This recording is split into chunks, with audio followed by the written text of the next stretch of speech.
Ladies and gentlemen, children of all ages, boys and girls, hello. And welcome to Media Studies, another Saturday morning with Saby Reyes-Kulkarni. I'm James Brown. What's up, Saby? What's up, James? I'm Saby. I'm here with the hardest working man in the media business. J.B. Brown. J.A. Brown. Yeah, I got to get used to that one. But that's another story. We're live. Living in the media. We're live on YouTube. We're live on X. We're live on Rumble. Hello, hello, hello. Thanks for joining us. Saby, you've got some things cooking you want to touch on first. Yeah, I'm working on my next Substack essay titled "What Comes After the Comedian as Prophet Era," which where I get into how we got to this place where comedians are sort of our leading edge public intellectuals. Slow down a bit. I know you. Okay, comedian as prophet. Define your terms. Well, I mean, this goes back. Um, I would say when we got to Jon Stewart as like the driving people like Jon Stewart and Colbert and Bill Maher as the driving forces, and then Trevor Noah of political discourse, like in people's homes when they were still watching those shows on cable. Mm-hmm. And then we got to the place shortly after that in, I don't know, the late aughts or whatever it was, where all these fucking memes with Louis CK like waxing poetic like he was some sort of like Taoist monk or something, and as if he Everything had. is awesome and nobody's happy. So whatever, like, I mean, I just noticed there was like a popular cultural trend towards investing him in particular with all this wisdom, which I thought was really insane. And before the scandal, I thought was absolute bullshit. And now, obviously Joe Rogan becoming the online powerhouse that he is, but with all these other people following and becoming sort of like the D-Day invasion of like public discourse, like the troops in the front line, your Konstantin Kissins, your Dave Smiths, your Tim Dillons, I mean, on and on and on and on and on. And then where we are now since October 7th with this rift in the anti-woke brigade and all this infighting among comedians. And I talk about Dave Smith versus Konstantin, with their stances on Israel. And it just watching this as a cultural phenomenon, like slow building over time, whereas musicians were once romanticized and in my view always over glorified as revolutionary voices, which I don't think musicians really truly ever were that for the most part. And now how we're in a place where musicians, I find, are playing it 1000% safe. Like most of them, not all, but so many of them are just in lockstep with the same exact rhetoric. There's nothing left there. So as comedians start to kind of eat their own and become more sort of generic in their presentation and their outlook, who's next to replace that? What is the cutting edge of challenging the prevailing social orthodoxy? Who is that going to come from? Because I think eventually the comedians are going to dry up too. That's my essay that I'm working on my Substack, feedbackdef.substack.com. And I had a pretty cool week because I wrote, actually, it was just a comment. There's a jazz piano player named Ethan Iverson. He's most well known for being in a band called the Bad Plus, which they rose to fame in the year 2003 because they were doing covers of rock tunes like, Black Sabbath's Iron Man, like really obvious, for the most part, really obvious songs. They did Tom Sawyer by Rush. They did Smells Like Teen Spirit, which is their highest fucking streaming song. And so he posted on his Substack, the new Andre 3000 is god awful. And so I just commented on that. And then I said, oh, I'm going to post this. And then he like I rebut, even though I agree with him, and he agrees with you even more so.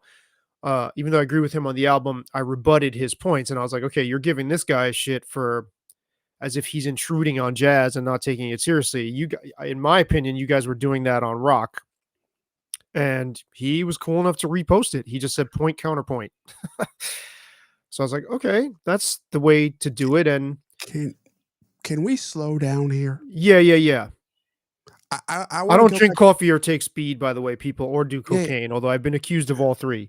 yeah. Let's go back to your first point because I think your first point's fascinating. And if you want, we can go to Iverson after that. Yeah. Or what we don't Yeah, have yeah. to. Because I think it's. I don't want to lose that first point because I think it's an interesting question that's worth marinating on a little bit. Yeah. I mean, so let me just do you agree with me, or where do you place the origin of this? My origin of this trend as like the comedian as the prophet in a way, as like the channel for our collective examination of the socio-political order. For me, like that first registered with me when Bill Maher was doing politically incorrect way back when. But you can go back to Carlin, you can go back to Lenny Bruce, you can go Carlin, back to yeah, right. Lenny Bruce, I think that was my first inclination when you said that. Like that like that's you've way like given Bill Maher way too much credit, or Jon Stewart. Like I think that's that kind of political rhetoric, sort of like saying the thing that no one else will say, or that a certain strata of society believes that they're saying something that no one else will say. Goes back. I mean, I think from a political perspective with comedy, we're talking Lenny Bruce, we're talking Carlin. Um, to a degree, prior. Um, you can even go Cosby to a degree, but like these are these characters are the forefathers of that next group. Um, well, I wouldn't say necessarily next group, but the group that you're talking about, whether it's Marr, whether it's Stewart, Colbert, John Oliver, people like that. and Rogan, you'd throw in there as well because they're all sort of in the same sort of between 50 and in 60-ish. Like they're in that cohort, which is fascinating because they all sort of had peak relevance at different times. Mm-hmm. Like because Rogan's probably at peak relevance now. Right. Stewart was probably in reaction to George W. Bush and Obama. Stewart was Colbert was around the same time. You can argue more people are actually seeing Colbert now, strangely, but I think he's less relevant. But his peak moment of his Donald Trump reaction in the whole vaccine bit and such, I think so I'll take that back. I think this is that Colbert is past his second run.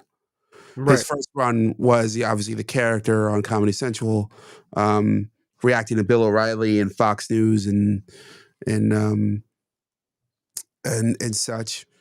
And then he had this second run of high end relevance with his um with the COVID era run he had.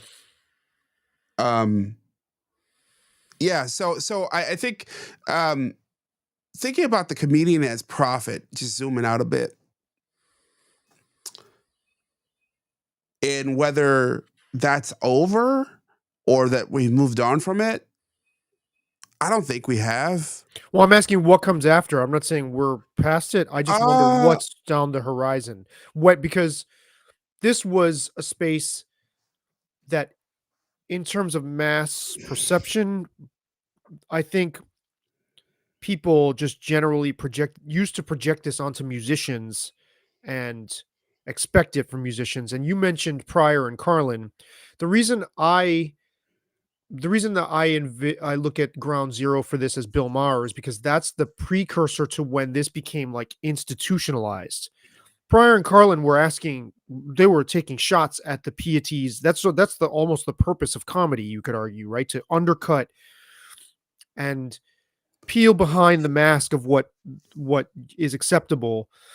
Uh, but then this sort of became installed, and I think politically incorrect was sort of the petri dish for that. And then all of a sudden, a generation or so later, in terms of media, you get all these people that are now looked to, certainly with Jon Stewart, as the antenna for how we understand politics. I don't think so. I don't. I think that you are giving. We're not that macro.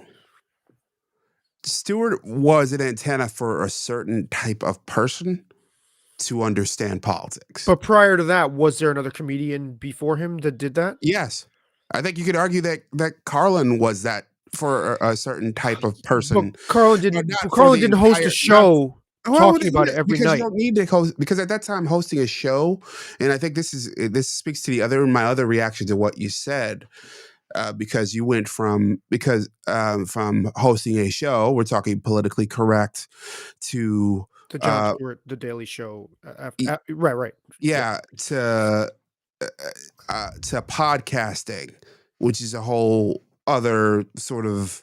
It is hosting a show, like we're technically on a show now, um, um, but it's the art form is a little bit different.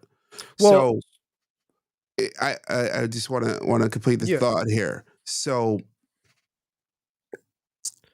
I I I think that comedians, the expectations for a demonstration of comedians hitting their apex was different back then. It was the stand up set. It was moving into the getting your own sitcom. I think of some of the things that Tim Allen and Jerry Seinfeld and a lot of the stars of that era, even Joe Rogan at that point, have all Mhm. said this, where like the whole goal of being a comedian back then wasn't to be a comedian. It was to either become Johnny Carson or B, become Jerry Seinfeld, or become Tim Allen, or become Roseanne. Um, and those are the expectations and sort of drive of what a comedian does, and what the expectation of themselves and of society on them is, what I think you're getting at. Yes, because that's precisely my point. Post So when Bill Maher started hosting Politically Incorrect, uh, Mid 90s. right. I look at that as sort of the frontier of he is a pioneer of where we are now. I'll give you an example. In When Seinfeld was on TV, you wouldn't have imagined that the place we are now, where comedians are culturally on the front line of combative political discourse. Uh, no. Yeah, I would. So, Because they but who have was been. where? What infrastructure? No, no, Lenny no, no. Bruce, What if? But George Lenny Bruce is Carlin, doing that. Okay, Lenny Bruce. Again, I'm going to point out the difference. They were Free doing that Speech. from. Okay, Chris Rock too. They were Yes, doing that from their stand-up stages. There was not an the stage has changed. institutional. Hold on a second. There was not an institutional media infrastructure. There was not an entire lane of media. I'll give you an example. I I don't. heard I don't George agree. Carlin say those things in the context of talking about his comedy, like he would guest on like Letterman or something and say stuff like that, or in the middle of his comedy set. I have hardly heard any stand up from Bill Maher. I've heard maybe less than 5 minutes of Joe Rogan in my life. I've never seen Dave Rubin's comedy, and I've heard very little Konstantin Kisin, and I've heard Andrew Schultz. I think he's funny as fuck, and obviously Akash, right? But these people are generating huge crowds not on the basis of their comedy. There's no comedy on Dave Rubin's show other than when Well, he says something funny. I You think don't have to you don't I think adding Dave Rubin to this scenario Oh, not doesn't Dave quite. Rubin, I'm sorry, Dave Smith.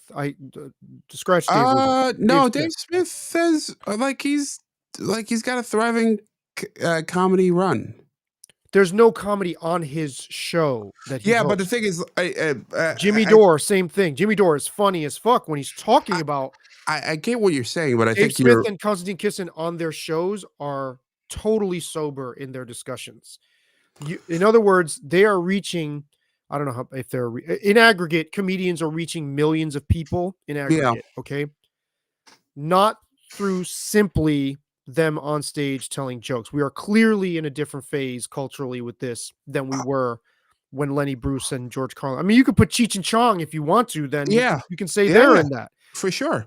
I think what has changed, and it speaks to one of these things that I could talk about for hours, but I'm not. But I'll give the high, the big outline. The how you monetize yourself as a comedian, how the infrastructure for getting your message out there has shifted. But it's not just the monetization; it's the message itself. DL Hughley, I don't think so. your guy, DL Hughley, My guy, of course. is totally dreadfully unfunny and sanctimonious and serious on his show. He became actually a complete wet blanket of a hangout vibe. He's funny as fuck. Now he spends most of his time. He is interfacing with people more You became a with talk show host. that than with comedy. So I'm still holding to the argument. You can leave a comment and then I'll repost you restack you. But I'm still maintaining this entered a completely different phase where people are turning to comedians for something. Yes, they were doing it at the comedy show before and they were like, wow, Yeah. that person made me think.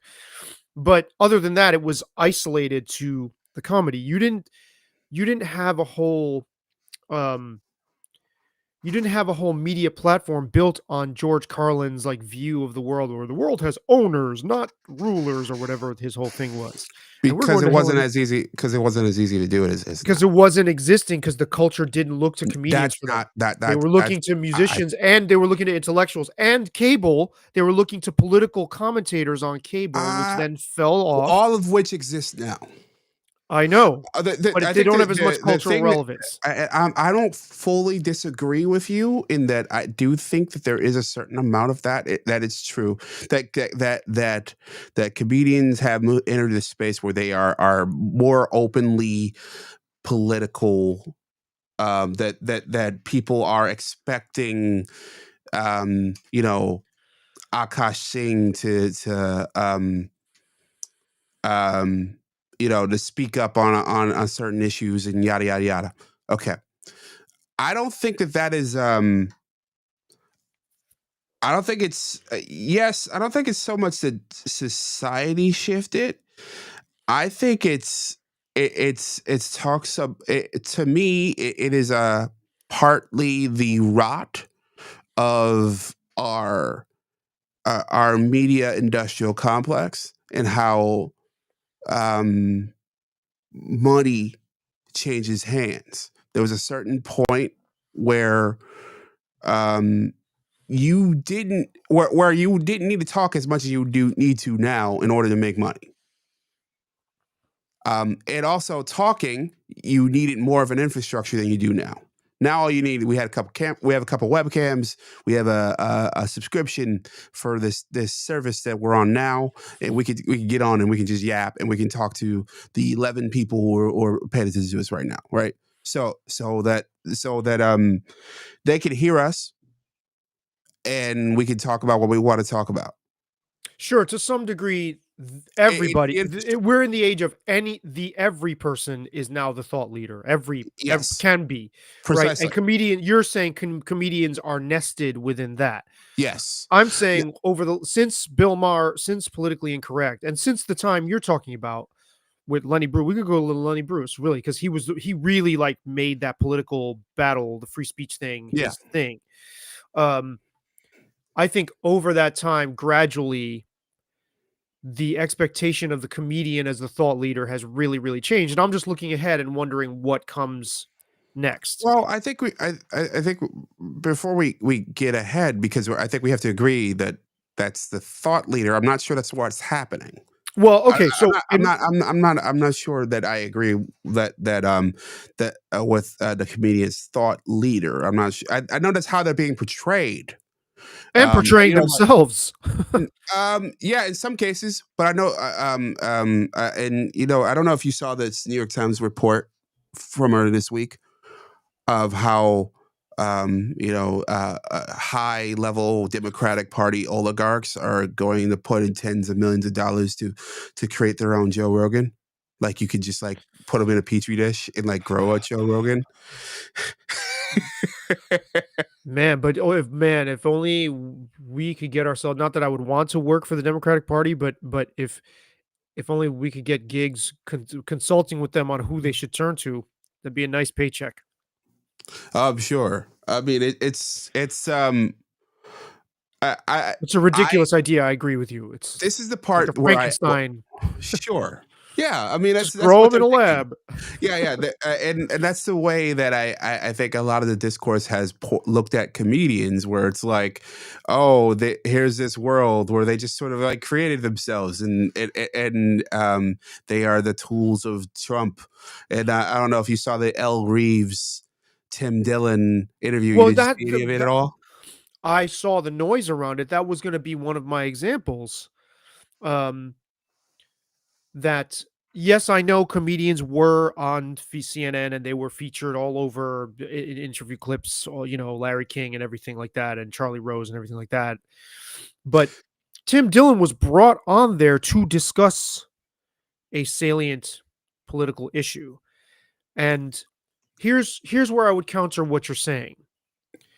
Music critics and art critics have been just as much on board with taking on socio-political issues. Why isn't there a prominent music critic that is now the voice of, hey, come to me so we can talk about these issues? That hasn't really happened that much. It's a Yeah, I lot mean, of comedians have converted themselves to this sort of what I call prophet type, guru type of, even Jimmy Dore, so sure, many of them, sure, right? sure, So sure. why isn't there that? And why haven't more musicians struck gold? You don't see a Because musician. musicians don't like look. I think what's happened. I think they're, um, it was interesting. I was just talking about this a little bit earlier today. I think that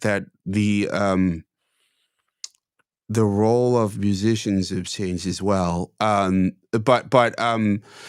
Just before we jump off of Tim Dillon, I believe it or not, I had for different projects. I downloaded that interview. I wanted to play one exchange there for you Please. of it. It's because it's in some ways I think it reflects what you said. Okay, and let me go. Huh. Can you hear me? I sure can. Your guy JD.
By the way, I think she's an awful, awful, awful interviewer.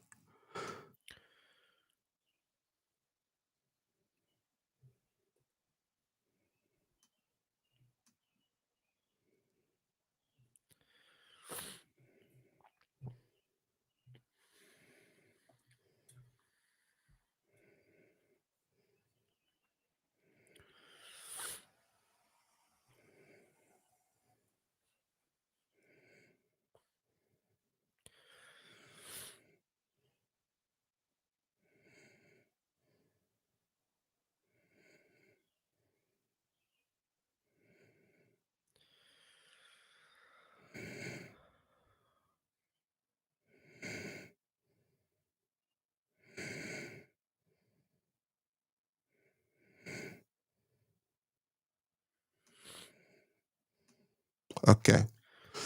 I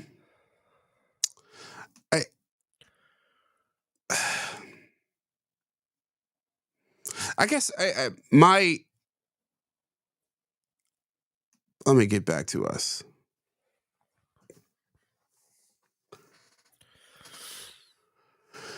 My I think here's what why it brought me where that your thought brought me to that interview, because whether it was Dave Letterman or Jay Leno or Johnny Carson before them, they would not have been asked these questions about interviewing a politician. All Or right. So, accused, like when that link you sent me, remember those links? There were a bunch of them. yeah. Describing Andrew Schultz as the alt-right Yeah. responsible for getting Trump elected because they had him on the show. Just for talking to the guy. Right. This is what did you I want to point that out because you had sent me those links, and the way they're framing it as if these are like alt-right combat troop operatives. And that's I think that it's I think what we're seeing is that these comedians, because of the financial incentive, are hosting their own shows, and they're treading into water. You know, I think a flagrant, going back to the Andrew Schultz example. Remember, that was a sports show. Oh, just Right? as shooting the shit. No. It was a sports show. Okay, I didn't know that. The Oh, original name Flagrant was 2 was yes, shooting the shit. yes, Okay, yeah. It was Flagrant 2. It was about sports. And Andrew Schultz on the Brilliant Idiots had a lot of sports arguments, so he ended up doing a sports show with Akash, and then it evolved into Flagrant shooting the shit, and then it's gotten more and more political as it went. Right, it was culture criticism in between there. It started to get more and more sort of just commenting on general like social observation stuff with a little more importance, like dialing up the self-importance aspect a little bit. Yeah, Like of the course. seriousness. Yeah. Yeah, and I think that does reflect what you're saying, but I think it's less about comedians themselves and more about society right now. So let me ask you this though. Why don't we see more people, audiences, if we're in this fragmented place that you've described, that I actually agree with, that there's 8 billion medias, not just, one, right? Yeah. Um, why do we not see more people, more athletes being able to do this kind of thing? Maybe you would argue that we are, but why aren't people turning to athletes? They're turning to sports commentators for it, Yeah. but where's the synergy there? And again, why aren't there more musicians would fucking eat this up. All right. There's Especially musicians at lower levels, they're so sanctimonious in general, and they're so itching for approval and hungry okay. for. It's interesting. I wish I had this clip as well, but Konstantin Kisin said this in the Tim Pool interview we did, and I've heard this from over and over and over, from on different shows online, that they can't get left wing guests. Why won't left wing guests go outside of the left wing world? That's somewhat disingenuous. No, no, no, no, no, no. I don't think it's disingenuous at all. Constance and Kissen said that. Yes. Jimmy Dore's been on that show. No, no, no, no. They I'm have not talking about Jimmy Dore. No, no, no. Jimmy Dore's outside that world. I'm talking like you could get JD Vance, but you can't get Tim Walz. You okay. get I see. Donald I Trump, you see. can't get Kamala I see. Harris. I see. I see.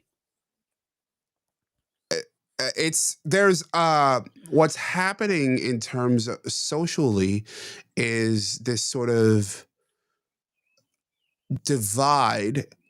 You have one side of the political spectrum that's willing to go out and just sort of like, hey, I'm going to shoot the shit and you know, speak my mind. And yeah, the other side that is really, really scared at the moment. Okay, And but there was a certain point where that wasn't so. right. Everybody would just go everywhere, right? But I think what's happening with comedians, I think most of them aren't necessarily right wing or left wing. They're sort of just.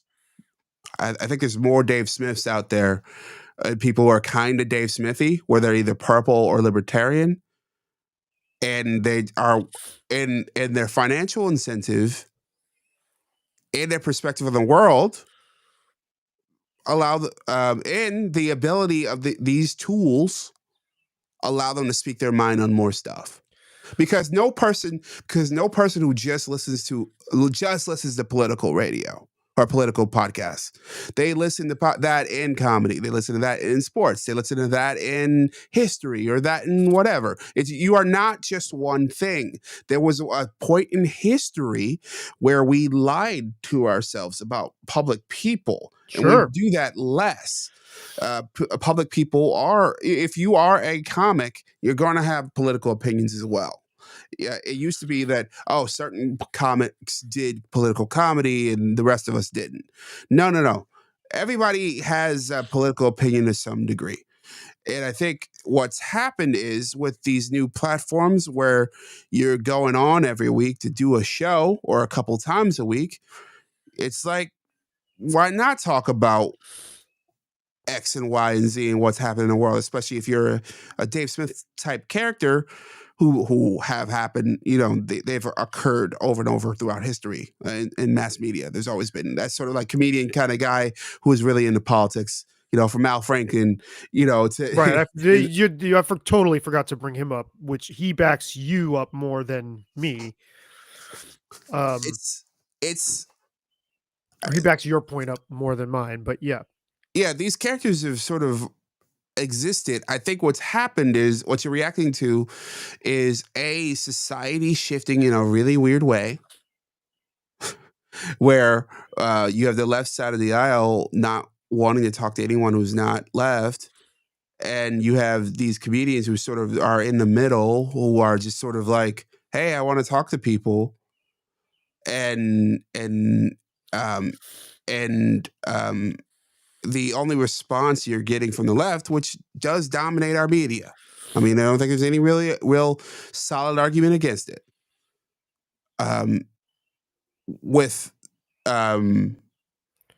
Is just pointing the fingers at whoever are supporting people who aren't on their team.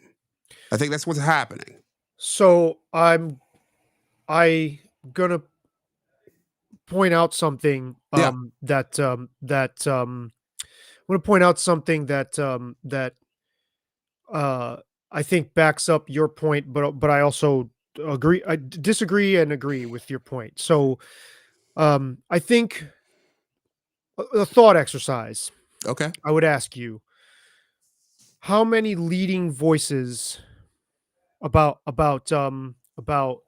who are confronting politics and addressing them fall under the comedy bucket versus other lanes like other types of commentators, like, you know, traditional media political commentators, right? Like if you were to itemize them and think about the top people, how many would fall under the comedy bucket versus compared to other types? I'm struggling with your concept there.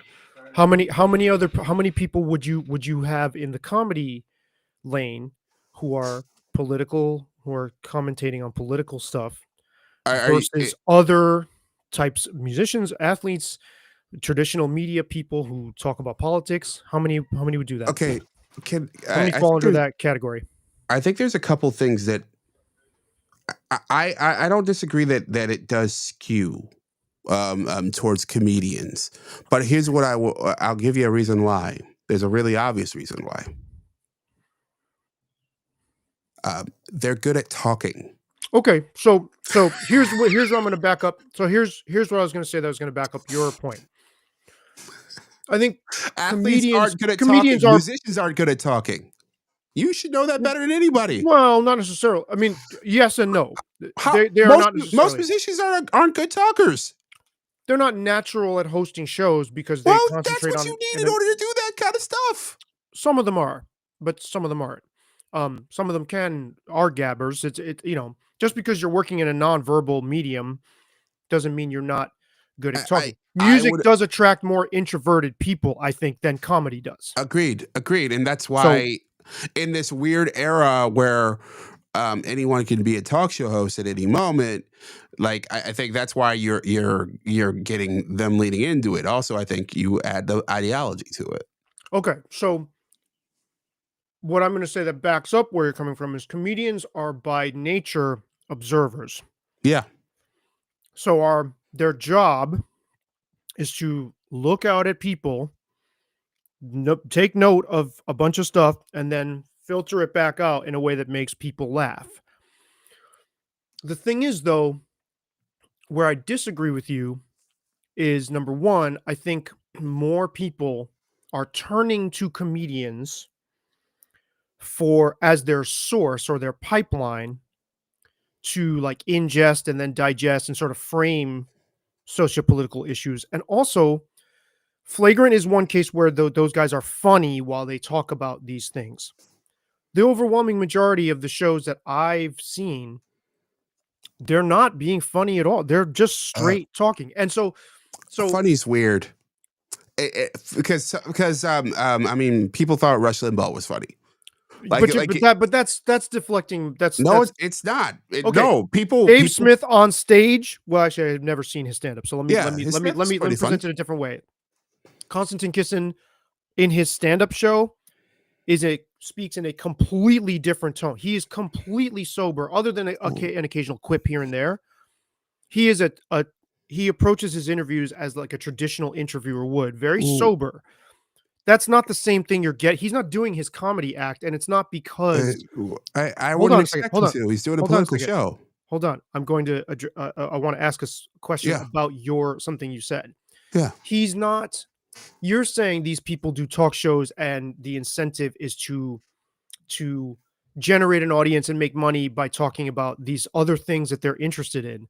Mhm. I'm saying these people, comics, are turning a switch and they're still doing their comedy stuff on stage in comedy clubs, but then creating an entire other lane. Again, DL Hughley is the perfect example. He's not doing comedy on his regular show. And I don't think it's just to attract people. I think these comics are sensing that people are turning to them as some sort of like wisdom or wise for some sort of like, well, let's go to the wise Mm-mm. comic to understand where we're at. Well, that's my argument. Yeah, still not buying it. I think what's happened is that DL Hughley is doing a talk show, and it is an increasingly political talk show. And when you are doing an increasingly political talk show about an issue that you are serious about, you're going to come off very seriously. Well, and where I would agree with you, I don't think that's the I only mean, thing. Janine Garofalo did the same thing on Air That's America. true. That's true. Like it's sort of Well, she she was did it doing a before. political, yeah, she was doing a political talk show, and she got Mark Maron on his Air America show. He was doing a political talk show, and it was like there were a few moments of levity here or there. I believe it was a morning show, and but other than that, I mean, it was straight, And then I think it's what I am really struggling with from your from your construction here is that you're putting these guys into a box. You're saying that that oh, isn't it irregular that these people who are comedians who aren't doing comedian stuff when they're talking into microphones hosting shows? No, that's not what I'm saying. I'm saying there is a widespread demand, and they are I connecting don't with think it's a audiences demand. outside of comedy in a way that we do not see in other forms of entertainment figures, I don't and think that we it's a did not see demand. prior to this. So I don't you're think it's a I don't think it's a demand for comedians. I think it's a demand for media. And they stepped into the breach.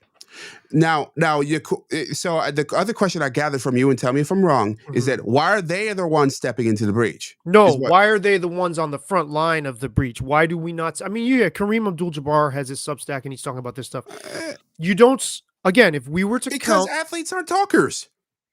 They're bad at it. Have you watched athlete podcasts? Most of them suck. Most of them are awful.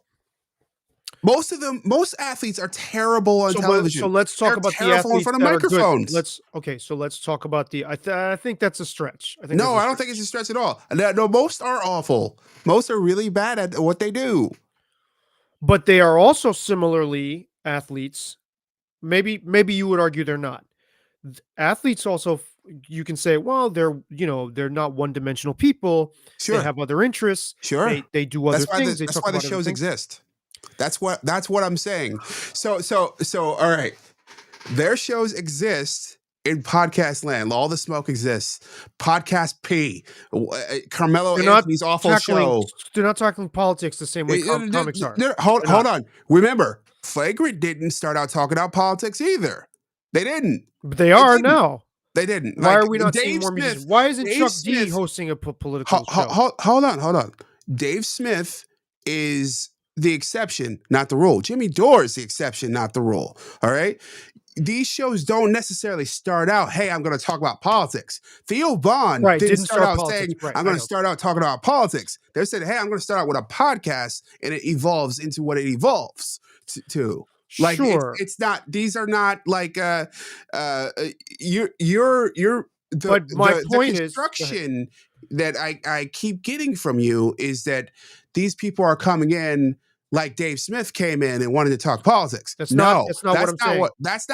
what's happening for the most part. That's not what I'm saying. But what I'm saying is they're clearly tapping a vein. I mean, Theo Vaughn the other day was basically crying about Gaza on in a segment and offered Yeah, his take, right? And I love he is the perfect example of someone you're talking about, a comedian as a full human being, yeah, just talking about full human being stuff. yeah, He'd just as soon talk about swimming as he would, sure. and I'm not saying that there's anything that we shouldn't be expecting that, but in an era where everyone is like Instagramming what they had for breakfast and talking about their other interests, like you see musicians do this all the time with their dogs, gardening, whatever they're doing, right? Like other stuff that they do. Why wouldn't someone like Chuck D be reaching this kind of mass? What I'm saying is comedians are tapping into something that they're sensing is there in the public for them to tap into that is not All right. available or sought after from musicians, Okay. athletes, or even traditional media people. I don't. You spent a lot of this show telling me about how like these CNN, MSNBC people go to podcast land and they don't do as well Yeah. as expected. Because it's a different art form. So can I try take a shot at answering your question about Chuck Yeah, D? of course. So look, I think that Chuck D, and I think that there's a discipline that has to come with podcasting and success at podcasting. Um, that you kind of have to attack it the way that you would attack music or you would attack comedy, and you have to be there week after week, year after year after year after year. And like Joe Rogan's not Joe Rogan because he started, in a petri dish because some oligarchs gave him money. He's Joe Rogan because he and his buddy Brian Redband started in front of webcams in the late aughts. And they weren't talking about politics either. Not Yeah, with so at all. much intention. Yeah, yeah. Yeah. So I think what's happened over and over again is that podcasts, especially for musicians and for many people, celebrities too, um, it was seen as a path to quick money for a little while. So what you had is like these folks flood in, and I think Talib Kweli I is a was gonna perfect mention example. him. Yeah. Perfect example of this. They get in, they get a sponsor, or they get a deal with somebody, they do a thing, and they're like, "Oh, I got an audience," and then it's like, "No, you just got to keep going." You got to keep going. Yeah, and you got to keep going. And these comics have shown something that the average comic, successful comic, um, on a podcast has shown something that we haven't seen from most successful musicians, which is the willingness to keep going. What happens with these shows, they go for a while. Some of them are pretty good. I mean, I think a Nick Cannon comes to mind too. Like where his show is pretty good. He caught some flack by having, I think was it Umar Johnson on there? I can't Eh, remember. but he caught some flack, and he said some things that what's anti-Semitic, that he was accused of, something like that, and then he backed down. No, what you have to do is just keep going, keep showing up. You have to do what Shannon Sharp's doing right now. You got to keep showing up even after everything falls apart. You got to keep going and going and going in order to have success. The trouble is that when these other people from these other forums, whether you're TV, where you're Jake Tapper and you get your first anchor job on CNN, or you're a musician and you broke through and you've got giant hits, you have a big audience, so you're just going to expect an instant big audience. You have to like work your way through the small days up to the big days, So and a lot of them aren't sticking through it. okay, I'll frame this differently then. Because the more you talk, I see what you're saying, but the more I'm convinced of my original argument. How many comedians were on the front line challenging the COVID policies and our vaccine stance in public Yeah. versus musicians?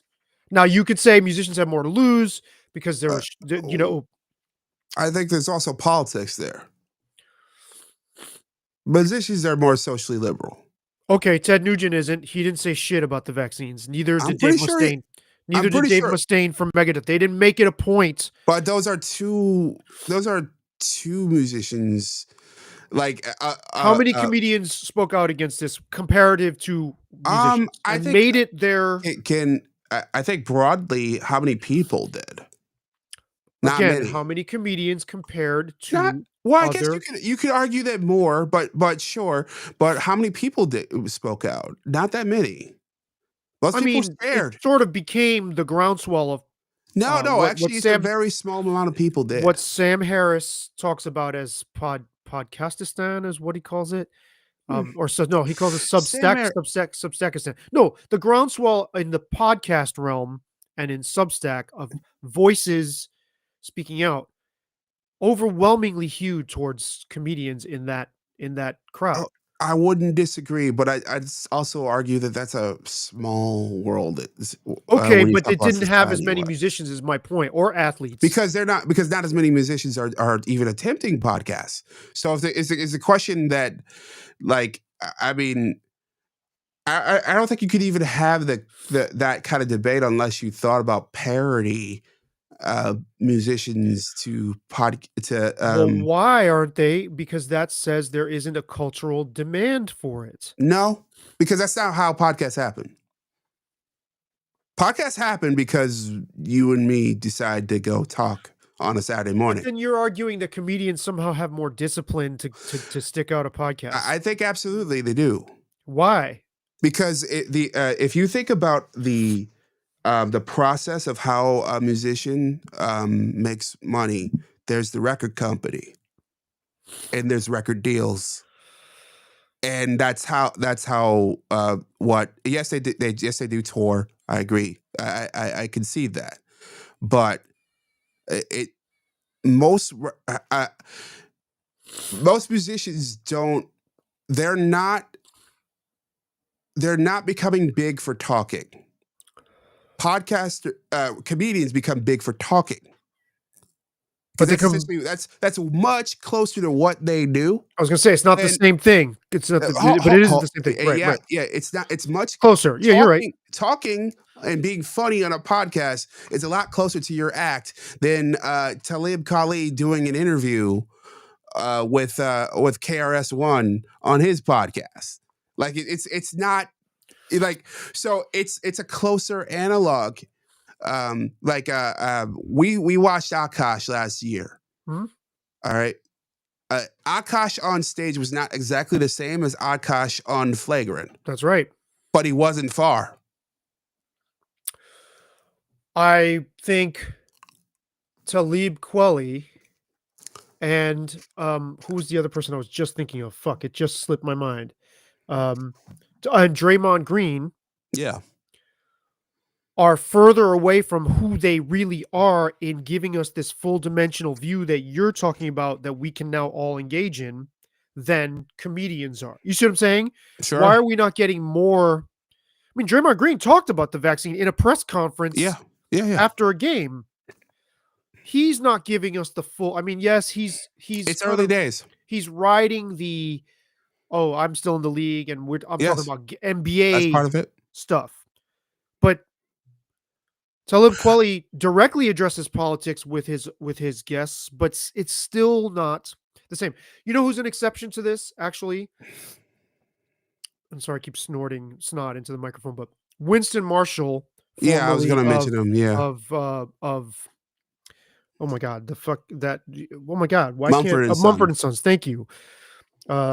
Winston Marshall, whose podcast when he was on The Spectator, I edited the audio for a lot of those episodes, and it was awesome. I never had any interaction with him directly, though. Yeah, he's an example, but he got canceled, so by default.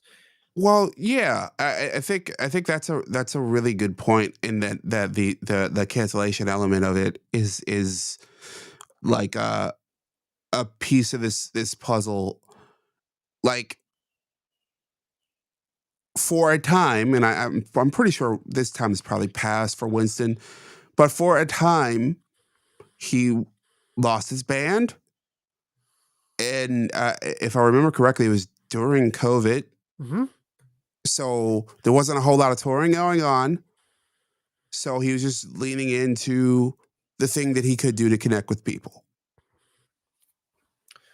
I thought you were going to go in a slightly different direction than I was going to say. I thought you were about to say the thing that I think might prove you right, your argument, which is that comedians in general have less to fear from cancellation than musicians do. And athletes, they have less to lose and more to gain from going in this direction. Whereas musicians, they have a lot, and athletes have even more to lose. Right. Yeah. If you that's what I thought you were going to say, but you didn't say it. Well, if you think about it, right? When it comes to free, Netflix, great example. Netflix has stayed away from news. Do you know why? Do they not want to alienate half their subscribers? Yeah, one of their CEOs, because they had co-CEOs for the last few years, said that it was divisive. Yeah, they clearly want to get both. They want to play to the whole room. All right. And they still leave room for people like Chappelle. Yeah, that's precisely where I was going next. And so comedians see that and go, "Oh, okay, in this realm."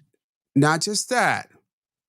All right. So at the same time, they see comedians as sort of this other world over here where we're like, we're gonna stand up for Chappelle when he says naughty things.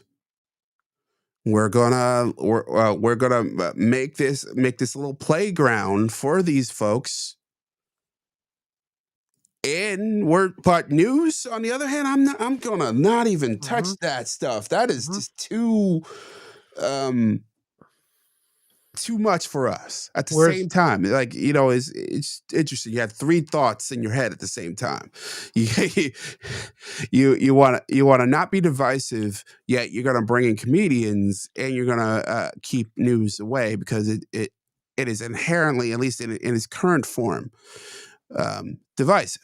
yeah, and whereas musicians, especially the established ones, or even not so much, even people at sort of like a middling or to lower level are quick to eat their own and be know that they will be eaten by their own, promoters and booking agents and other bands and management companies will wash their hands if they immediately catch the scent of something that's forbidden that you said. Well, Hence that why they're more fucking quiet. But that's okay. So I totally get your points that this is maybe political, more of a structural social. issue than in terms of like how the media landscape is constituted than just a cultural issue. But I do think if you compared like what boomers felt in like the late 60s for like the Doors and David Crosby, and they were looking to musicians, or even in the 80s in the anti-Reagan punk hardcore stuff. I think you're mixing like two, like, because I could, your Doors 60s early 70s argument is stronger than the 80s because that 80s stuff was not big. It doesn't have to be big. I'm talking Yeah, about its yeah, it does. cultural It resonance. I'm does. talking about okay, I'm talking In about order the to like have this kind of conversation where it starts, where we're talking about big stars, no, and I'm then not you're just gonna, talking about big stars. I'm talking about the public's hold then on a we're second. like, what are we No, doing? no, no, no, because the way political music was framed in the 80s and in the aftermath of like how that stuff is still talked about, and also the rise of rap music as a political revolution. Chuck D still talks about rap music as a revolutionary force. I agree with you. I laugh at that too. I'm with you about that.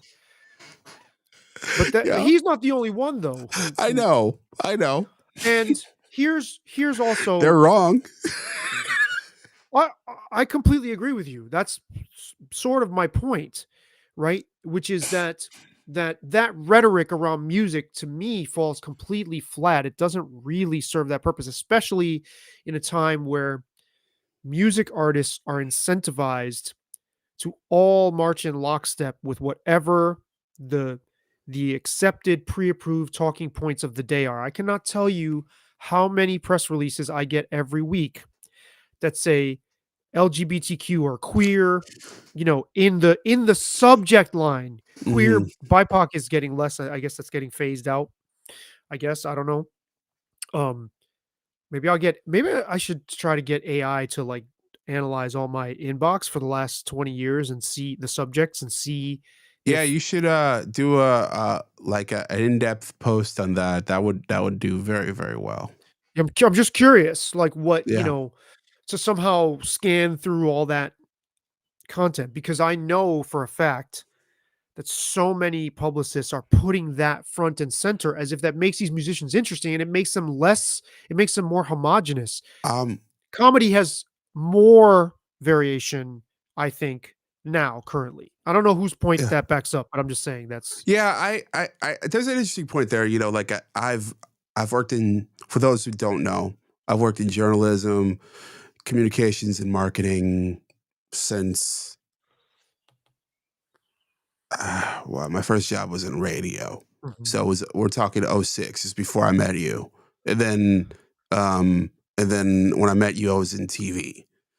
Um, um, and now all the way up to government communications. And when I hear you describe what you just described, I wonder how much of that is the artist and how much of that is the apparatus trying to promote the artist. Can I get it? Because Can I guess? it sounds way more like the apparatus promoting the artist than the artist themselves. Do you want to know what I think? Yeah. I think it's both. I think there is such a uniformity of groupthink in the music world in general, and I think musicians will tend to tread closest to wherever they think is going to get them attention and approval. And I don't Mhm. think that's any different. I can't say that that's different than comics. I just know I've just been around more musicians and seen how the name of the game is to get the audience to love you, right? Um I think I'm not sure that's the name of the game. I think if we're going to make generalizations, I'm just throwing this out there. I don't have Yeah, any, it should be the name of the game. I don't think that's it. but if we're going to talk about personality types in music versus comedy, again, I have nothing to base this on. Maybe I'll just pose this as a question. Does music attract more people who are willing to not people please, but do what it takes to get adulation versus does comedy attract people who are more like, "Hey, I'm going to give you something to think about that kind of I'm going to challenge you a little bit more even though I still want you to laugh with me." Yeah, I think your description holds. I think that comedians are all right. You can be a highly successful comic today, um, and historically, without the system, you know, giving you a spot. Right. That's less so in music. Yeah, you can be successful in music that way. It's yeah, like you said, it's less so. And to prove your point, which I initially balked at, that he's like, well, this is a way to like generate an audience and make money and generate income. All the comics I'm talking about who are really, really serious, they promote their their shows Yeah, on their they promote their comedy appearances, their yeah. comedy gigs on their shows. They're like, "Oh, we're gonna be in Portland and blah blah blah blah blah blah blah." Yeah, I You know, wonder how Jimmy Dore is like live. I mean, is he actually funny? I mean, I've seen clips and I didn't really laugh, but it was clips of his show mhm. live. I wonder if his comedy act is different. I don't know. I think he's funny, but I don't know if I went to an actual show, how much would I laugh? Again, I've never seen Dave Smith comedy, not 1 second of it, and I consider him to be a very thoroughly sourced Yeah, and trustworthy, reliable, and there's certain things I don't necessarily jibe with, same here. but I find him to be a very, very sober source of gateway to information and like an interpreter of what's going on who I really trust. And I just think that's interesting that I'm turning to a comic for that. And he's not just a comic. This is what Dave Murray was trying to, oh, you're just you kind of a comedian kind of a Hmm. thing. And I think you're absolutely right. I think he was always interested in this stuff and now has exists in a media space where you can do both. You can do your gigs and you can fucking talk about whatever you want. If it's hot rod cars and you want to fucking talk about that for 3 hours, you can do that if you want. Yeah, I mean that's. I think in this case, in our media world encourages you to do that as well because when you are, and these are businesses like all these people that we're talking about. Definitely. When one thing dries up, you got to have the other thing. So I guess the question will be one person I will be watching and hoping that two people actually that I'll be watching and hoping who are non-comics, non-musicians is Draymond Green and Richard Sherman. If they can, because now you see Stephen A actually doing what I'm talking about, where he's Mhm. really fucking trying to He's broaden His be like, England to run for president. right. But in terms of his platform, he's trying to sort of encompass it all, right? Yeah. Um, I would be curious to see how many more athletes do that. And I also wonder whether athletes are not challenged to do it because they can talk about sports the 24 hours a fucking day and people will fucking, you know, I think that's part of the equation too. hang on every word they say and it still generate huge numbers. Well, I think there's also a third angle that you're missing here. It's practice.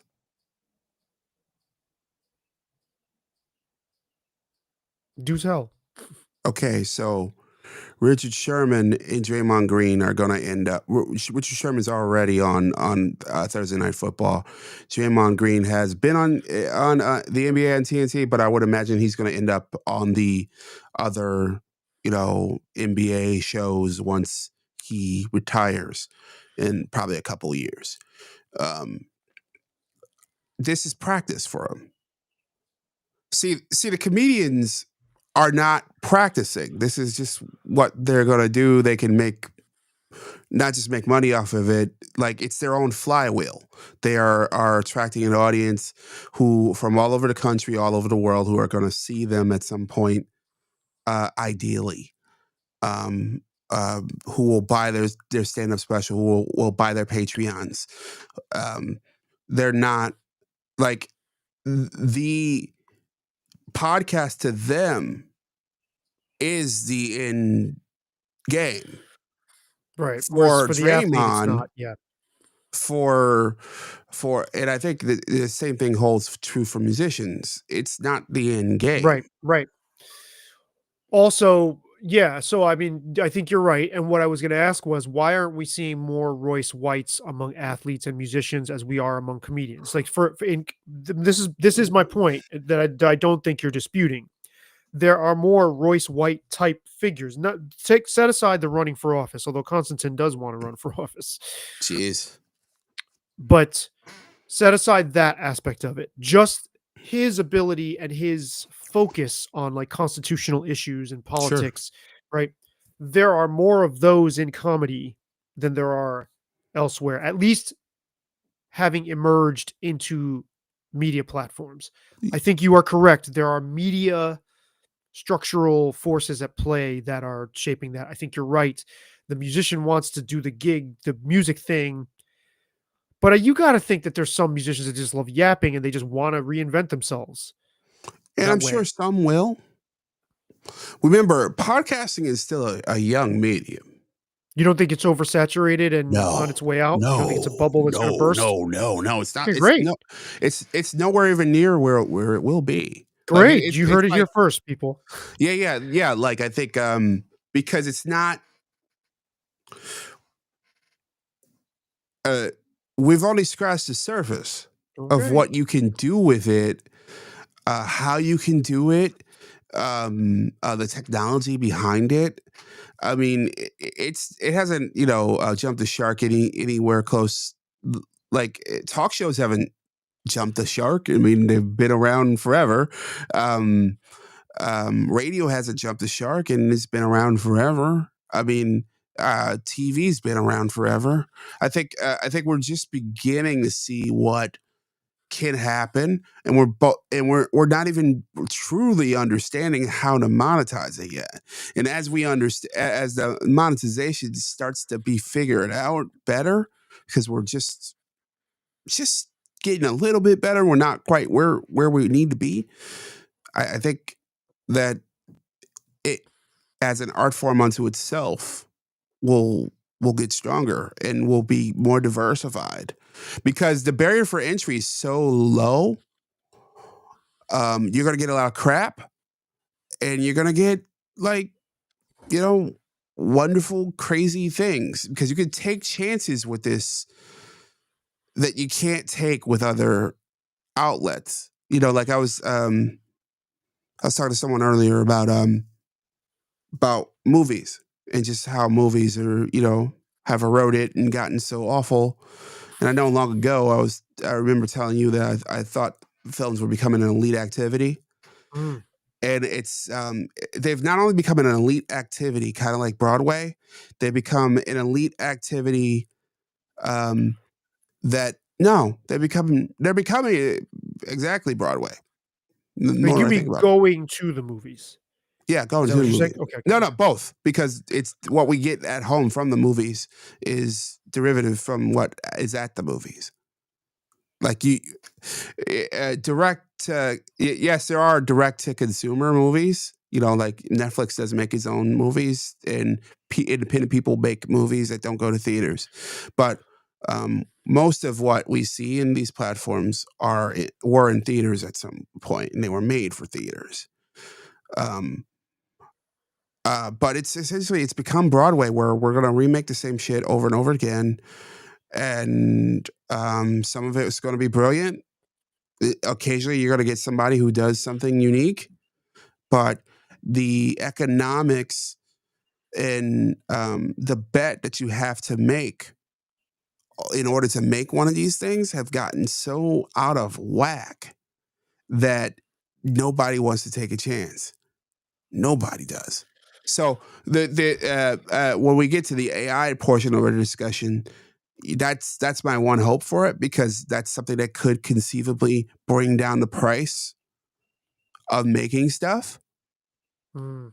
So you could get a renaissance of just, you know, new and unique things created. So that's interesting. Film is another, or the mainstream film industry, or even the independent film industry Because they is all want to another be mainstream. place where I see a similar uniformity of like the way they handle subjects and what they're trying to say, and sort of just calling out, beaming out the same like sort of tired tropes about race and gender and class and I yeah, it's so captured, it seems, by a certain way of viewing the world, that I think more people in comedy have seen right through that. One thing I will say, though, to back your side of this argument, is I see everyday people with, like, tiny followings challenging the status quo on Substack all the time. It's not just comics, right? But I see a dearth of musicians, athletes, other types of entertainers doing the same thing. Even traditional media people stepping out on a limb, right? It's like they want to keep the parachute on and still speak in a lexicon that might keep them relevant in their old lane, Sure. right? And I'm just curious as to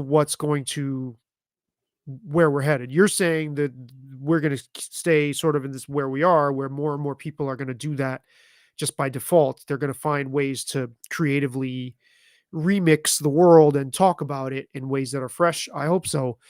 Um, I Well, I wouldn't say creatively remix. I think we're going to see even more than that. I think we're going to see um, uh, that creativity that's not going to make it into TV. That creativity that the thing I left out with the comedians is that a lot of these guys would have been sucked into the sitcom world, Mm. and sitcom world doesn't exist anymore. And it would have forced them, or at least To do challenged the Bob them Saget, to completely constrain Bob what Saget, they were going to say. I mean, look at who was it? My guy, oh my god, Jim Brewer. yeah, Jim Brewer, yeah. I mean, couldn't Shout out to there's Jim no Brewer. there's no way he would have been able to say even 1/10 of the shit he's saying now in that world. Fuck no. I mean, I think, didn't he get fired from Saturday Night Live, or have some sort of, I'd have to look that up. I Uh, forgot what happened with him. I think I think he quit, but Bob Saget's the one that jumped out at me, because Bob Saget was an insult comic. He was a filthy comic, and he got offered the golden handcuffs. And now people know him as Mr. Belvedere. Is it Mr. Belvedere? No, No, no, no, no, on no. Full House, Full House. Yeah, yeah, yeah, yeah. But totally different than his stage act. and It's like then shockingly different. he did America's Funniest Home Videos at the same time, and then eventually he, as he got older, he went back to insult comedy and did filthy comedy, which was even funnier because it was the dad from Full House doing filthy comedy. So what I like about your point is that in a prior age, Hmm. the media was set up that comedians got their wings clipped as Yeah. far as what they could say and what avenues were available to them, and maybe there was more room for I don't know who would have been in that more so. Musicians. Musicians, Marilyn Manson, not that Marilyn Manson's political, but Marilyn Manson got away with saying Yeah. whatever the fuck he wanted for a long time until he didn't, right? Mhm. Until the ground shifted underneath him and they got me too'd and everything like that. To the point where I last year at some point got a press release about a new Marilyn Manson record and approached I had been in talks with, a really big podcast platform, which you know about, which I won't mention here. And they were like, yeah, yeah. Like, I was like, look, can I connect you with the publicist of Marilyn Manson? Would you want Marilyn Manson? They were like, fuck yeah, we want that. Or they were very enthusiastic. And the publicist was like, nah, he's not doing interviews. It's like, how do you, like, in other words, we're his publicist, but we're going to keep him tight lipped because we want to do damage control and like minimize the damage this guy can do to himself. Whereas in the 90s, if this podcast had been around then, I feel like Marilyn Manson would have dove in with Oh, both feet. or even more likely, this scenario would have happened. He would have gone on Leno or Letterman, acknowledged the thing like Hugh Grant, and we would have moved on. Right. But that's not the world of the internet. The world of the internet is that everything that we've said right here, and everybody says all the time, in every news story, right or wrong, that gets posted, just circulates forever and ever and ever and ever. And whether the Wikipedia is accurate or inaccurate, it was on Wikipedia. Therefore, there's going to be a certain amount of people who are just going to have easy access to this thing, and it's this whole other world of questions and circumstances that just did not exist. You couldn't just go sit down with Barbara Walters, say, "Hey, look, I said this, I did this. This sucked. It wasn't illegal. Forgive me." And the world would have been like, "Okay, cool. Like, all right." I still like you. I still like the, God is dead. No, not heresy. I still like the beautiful people. Yeah, I'm thinking more. God is dead. That's Nine Inch Nails. Mhm. Heresy. So you know, so you can't have that moment now. No. It just the closest you can get to it right now is Rogan, and the thing is like the way that the world is skewed politically, that's not even acceptable. No, because what happens to him is they put a filter over him so he gets to misrepresented. Yes, So it's not canceled, but both it's literally and smeared. figuratively. Like, because literally when he got COVID, Rogan, CNN literally put a filter on him to make him look green. I know. Yeah, yeah, yeah. Wow. I forgot about that part of it. I know. To make him look sickly like a hepatitis B like Yes. patient or something. Um yeah, you can't bring your dirty laundry in your side pocket, wring it out on Barbara Walters like you're saying and then be done. Now, you're again attributing this to like, well, because we have the internet lives forever. I also think clearly you would agree there's an appetite for not only stoning people to death, but bringing them back to keep throwing stones at them as much as possible. Sure. There's a new Puritanism. I wonder if we'll move out of that, even though things still live on the internet.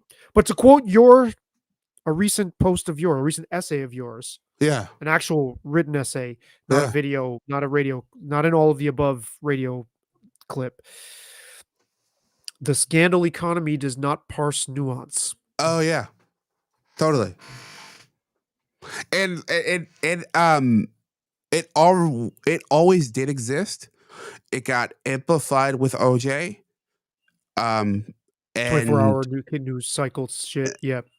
and that sped it up, and now it's sort of not just 24-hour 365, 12 months a year.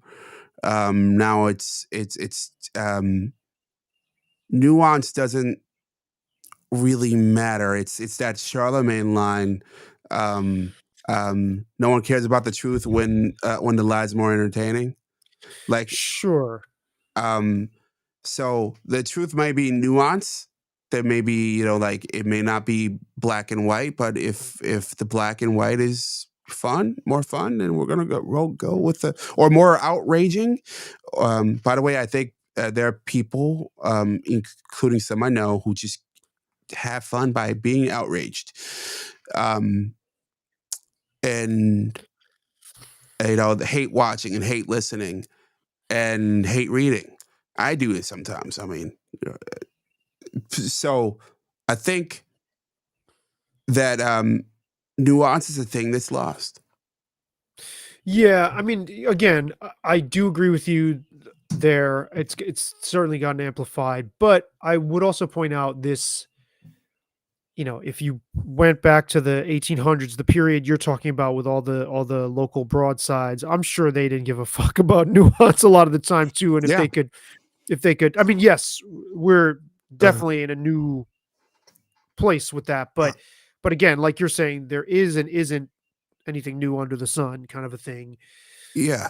I Yeah, won't go too deep into that, but just to explain that to people who've never heard that before, there's a point in history, I believe, that we're in just sort of this reincarnated yellow journalism age, largely because of both structural forces in our media and just the nature of the discourse that has come out of internet media. And there was once a time where once upon a time in cities like Rochester, New York, where there's about 200,000 people, where you would have 10, 20 papers at every newsstand printed daily, giving different perspectives of an issue, some flat lies, some just from one perspective and just omitting another. Um, and I think that what's happened is that what we have stumbled back into an age where we're doing the same thing with our internet discourse. yeah, where it's overtly slanted, right? Mhm. That you're saying back then, it was very openly like people would seek whatever paper Yeah. they wanted or its perspective, knowing they were um And we still do that today. soliciting a point of view. Yeah, yeah. And we still do that today. Look, I think to no one's surprise, Fox News is conservative. It was kind of funny a couple years ago, where they changed the tagline from "fair and balanced" to "standing up for what's right." I just find this hilarious. And then Lachlan Murdoch, Rupert's son, when he took over Fox, he said that he said, "Oh yeah, our primetime shows are like a conservative commentary page." And this was a big story in the media world. Oh my God, Fox News is conservative. Yeah, it's I mean, funny. like, come on. I mean, of course it is. Like, there's no surprise. And look, there's always been the nation. There's always been NPR. There's always been outlets that have had a bent. I think what's happened in this era is that you've had this combination of bents getting more extreme, and almost everybody having an extreme knockoff of version of them, like Newsmax. If you watch Newsmax or One America News Network, I don't know if you spent some time with there. I Not have really, no, but it's fascinating. It's a whole other world, and but it's also a whole other world when you spend some time listening to NPR, and it's like the language is different, oh yeah. much like it is on One America, or if you spend time with Newsmax, the language is different, the tone is different, their whole picture of the day, the world that they present is like, holy crap, what is this? How uh, uh, the world, this is the world, and then you go over here and like, oh, this is the world. It's not. Yeah. No one is giving you a clear view on those extremes, and I think what's worse about this period than it was back then is that you have these folks in the middle, highlighted this past, week or two with Joe Biden and the whole book tour, Jake Tapper, sort of, who vigorously defended Joe Biden's cognitive um, um, abilities up to the moment that he was on international TV, just sundowning in front of the world in a debate with Donald Trump a year ago. Having him put out a book about a year later saying, "Oh my God, I just didn't see it." You didn't see him try to talk to a dead congresswoman? Yeah. Like you didn't see this? You didn't see him look doddering or glassy eyed all the time? You didn't see him sort of say, mid sentence, just stop and say, "Oh, you know the thing." You didn't see all this stuff going back a half decade plus. There was a report I remember seeing, I think it was a decade ago. It had to be, because where Barack Obama didn't want him to run for president Mhm. Yeah. in 2016. Yeah. I have a question about this though, about your yellow journalism point. I wonder I, I wonder if there's a difference now, and I can't speak to that time because we weren't alive then. You might know better than me, but or you would know better than me.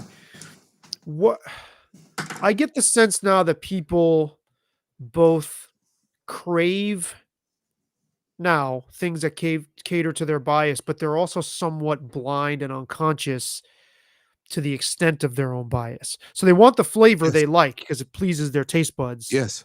but they're not aware that their taste buds are calibrated improperly. Because I hear Yes. so many people talk about we need to teach people critical thinking. That's not what they want. That's not what they are not they don't actually want to teach critical thinking. But back in the 1800s or whatever, or maybe early 20th century, when you're like, "Nah, I want like a pro union. I want a paper that Yeah. is like on board with my union, my labor Hmm. union." Was the average person back then, did they know, "Look, I just fucking want what I want and I know what my bias is." Versus now with algorithms and everything, I get the sense people, yes, you can look at Fox News and go, I'm right wing, or I'm gonna Hmm. watch I'm gonna go to the Blaze because I'm Hmm. conservative. I have these values. But do you know to the extent that you're everything around you is kind of just tunnel visioning your outlook? I just wonder. It's an interesting question. I think less of us know. There is like back then. Just think about it. It's 1920. We're walking around downtown Rochester. It's buzz. It's bustling, Yeah, I know. I right? know. You look at these photos. It's crazy. Like there's Shocked like me. Looked like it, Manhattan, actually, yeah, not the skyline, but the yeah, crowd. yeah, and there were actually complaints that things were too congested Mm. and that we had to do something about the congestion. And then you go look at Rochester now. Oh It's god. it's just not that. But we Wow. walk up to a newsstand and we look at like these papers. We see, like the Democrat and Chronicle. We see the you see the more conservative paper. You see the Union paper, the religious paper, the Catholic Courier, and you see all this sort of poo poo platter of different opinions that are all there. Because much like the internet today, ink and paper back then was considered really really cheap. Um, so you have to make a choice. You have 5 cents, 10 cents, a penny, whatever it is. You have to choose. You can buy a few of them, but you have to make choices. In this era, there are fewer of us making choices, and I think that's the one thing you identified, because the algorithm sort of just is reacting to your high reaction and your low reaction. And there's an increasing amount of nuance, but that's what they're reacting to. It's shoveling things into your feeding trough for you. Yeah. So it also, I mean, if you have if you use Google at all, it is watching all of your web traffic, web activity. It's downloading everything that you watch and listen to and say. It can tell everything you email. Um, so same thing with Facebook. Same thing with all these places.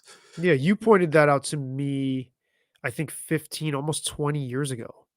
Yeah, It's a long time ago you pointed that out. and it's only gotten worse. Yeah. I wanted So to oh, sorry. so yeah, I think you're right. Fewer of us are making choices, at least overtly. Now, I think the other thing that in your description is a bit more interesting to me. I think that because in the picture that I painted about the media world of today, the thing that I didn't mention is you have these outlets, the New York Times among them, Washington Post, hell, even Fox News until they, outwardly said it, who will not admit their biases Right. and are accepted by these same companies that are consuming all our personal information in order to spit back to us what they think we want. Mhm. They're assuming that these outlets are on the up and up and that there's no bias, there's no slant, that it's that whether it's you, if you're YouTube, you're going to put these places in prominent places because they're safe.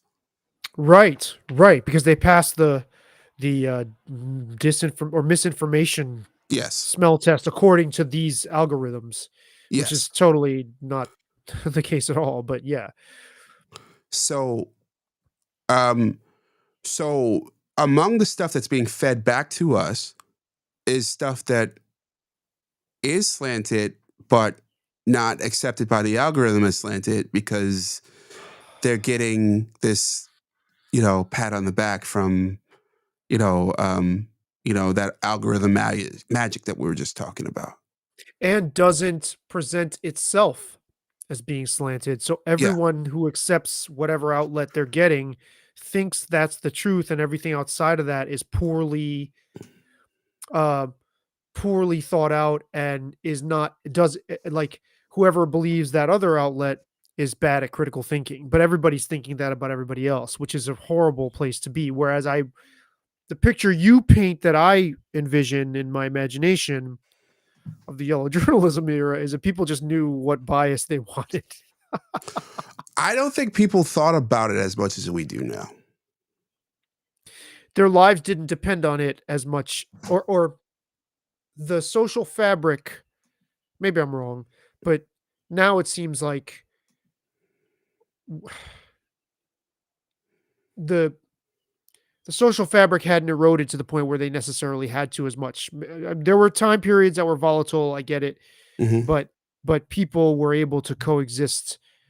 Now there's and we've said this multiple times on this show, but there is palpable tension and direct, like outright animosity among neighbors, and a sense of really like um sharp unease between people for having a fucking lawn sign where the like just even in the neighborhood like where my daughter goes to school, people will not associate with other people based on that. That's fucking scary to me. Yeah. Even if it never goes into like civil war, which it could and it couldn't, but even if it doesn't, what a fucking horrible way to just be. I don't think it's unique to our time. I mean, obligatory forthtelling mention. Everybody drink. I mean, it wouldn't be an episode without a mention of Strauss and Howe. But like, I mean, think Scarlet Letter. Think, throughout history. Think about the North versus the South. Think about Yeah. the Yanks versus the what were they called? the folks who supported England. Yeah, and I forgot. Oh my god. um, Anyway, so like there were all these. Uh, I think there's been lots of periods of time where, even in outside of the fourth turning element, you think about this, the square kid versus the kid who, the hippy dippy kid, or the militant black guy versus the normal black guy in the 70s, 60s and 70s, you know, sure. or the hip hop kid versus, the R&B kid, like in the 80s and 90s. I mean, like it's like, um I think, um I agree that the tensions and the fact that it actually ties back to the larger point about comedians, in that it used to be weird for someone to have a conversation and it go political. Yeah, it would go there from, "This is conversation land." Oh, now we ended up in politics, and that's slightly Yeah, uncomfortable, right? Yes. both in everyday life and entertainment. Politics was sort of just over there. It was a land over there, and we'd hear about it with like, when we're going to war, or 9/11. But even then, I mean, I was in high school going to college at this point, and like I don't, I went to a conservative Catholic college, Niagara University, small school. It was me and like four other people holding up signs anti-Iraq war. Like it's just it. Like that was just us. Today, those same kids at that same school, I've seen pictures. They're conservative, small Catholic school, giant protests. Against Right? Gaza, is that what you're saying? I don't. I haven't seen Gaza, Or not against but Gaza, but I against haven't. Israel's But campaign in Gaza. I haven't looked for it. I bet it is occurring for that. But in terms of other, Black Lives Matter, Okay. all this stuff over the last few years, so that I couldn't imagine on that same campus, just 20 years ago. So I think what's happened is culturally we are just so much more into politics and feel the need to share our politics, and we feel the need to shun those who don't participate in our politics in a way that just didn't occur even back then. Yeah, I mean, I guess the more accurate way to say it is, as you're getting at, is that we're in a phase like that, and I don't know, 'cause I've only been alive as long as I've been alive, but it would be interesting to compare this to other previous times, or even other places, not just in the US, where this has happened, where this has been so, it's preeminent now. Our ideological differences are like, those chemistry lab visors that you wear that cover, like, you bump against somebody before you have actual contact, the differences in your outlooks make themselves apparent, like, right off the bat, and that's unfortunate. But we'll see where we end up. And to go down the Neil Howe, rabbit hole one more time, he said something really interesting in one of his interviews, that he thinks we're in a no growth period, Mm. and not even, and I don't know if you're still interested in bridging over to AI, I am, and I wonder. Yes, yeah. because I think between our birth rate dropping, AI eating away at our work, we've already seen it. Klarna is a great example. I don't know if you're familiar with Klarna. I heard about that whole, that they were 80% of their workforce or Something like, something, or I don't think it was 80. 75. I thought it was like 40 or something like Okay, that, okay, okay. somewhere in there. But nearly half their workforce just gone. All right. Um, and more and more people I talk to and interact with, where it's eating away at us all. At the same time, there's not really growth. At the same time, wage growth has basically been nothing for a long time. I think it does something mentally and emotionally to a population. When you grow up, you watch your parents struggle, and then you go to school, and then I think you get there. You feel more vulnerable. I think because of societal incentives, you feel more open to speak out about issues in a way that you wouldn't when during a time of large amounts of growth, where you could Mhm. make you feel like you could make your fortune or live well. um I think just mentally, intellectually, you feel different. You feel like your voice is needed in a different way. So you're saying that if there were more financial promise just throughout society, we wouldn't feel these differences kind of chafing against each other quite to the same degree. If people were basically all had access, felt like they had access to doing better. Money is cartilage. It's definitely something. I'll share a quick anecdote from 2011. I was in a period where I was having a lot of anxiety episodes. So my anxiety presents itself as I think my heart's going to stop. And I've had many of these comedic instances where I've been at a doctor and I'm like, "Can you feel it? Can you feel it getting faster?" Like, dude, there's nothing wrong with your heart. I even went to a cardiologist and did the treadmill test, Hmm. and they basically the cardiologist got pissed and essentially threw me out after doing the test because like you shouldn't even be here. There's nothing wrong with you. So I ended up landing a gig, and the person who got me this gig gave me $1,200 in cash that same day, and my anxiety disappeared. Not for good, but there Well, was a yeah, yeah, sharp, I get it. demonstrable difference, and I was like, "Whoa, okay, there's a correlation here for sure." Yeah. So so yeah.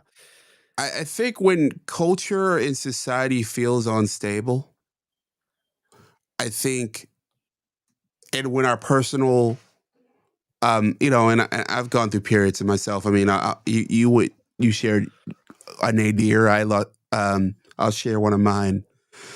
Um, I got laid off twice in a year, Mm,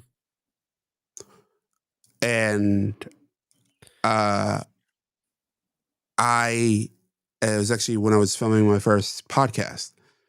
Um, and then what happened was, I was really broke. I was looking for work, and then the starter on my old car died, mm.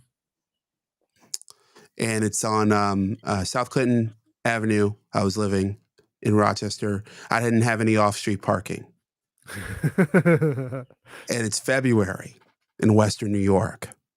And you can't leave a car in just one spot, right? Is the alternate side Yes, right, so you could yeah, you'd get a boot or tickets and then a yeah. boot eventually, right, right. So what? But I couldn't move the car, and I couldn't pay to fix the starter. At that point, it would have cost a couple $100. At that point, it felt like impossible. Right, Felt right. and so lazy as me. No, it wasn't really even lazy as me, because it was just sort of like it was because it was a super cold winter. All of a sudden, there's a giant snowbank on my car, and I couldn't dig it out. And then I'm like, all right, I'm just going to leave it. Yeah, because that bought you a little bit more time, didn't it? Yeah, Because 'Cause you're not gonna get penalized for not being able to do that. thankfully, Right, right. we're not that bad, around here. Okay, but I started to get tickets. Mm. and I couldn't pay the tickets. I couldn't move the car.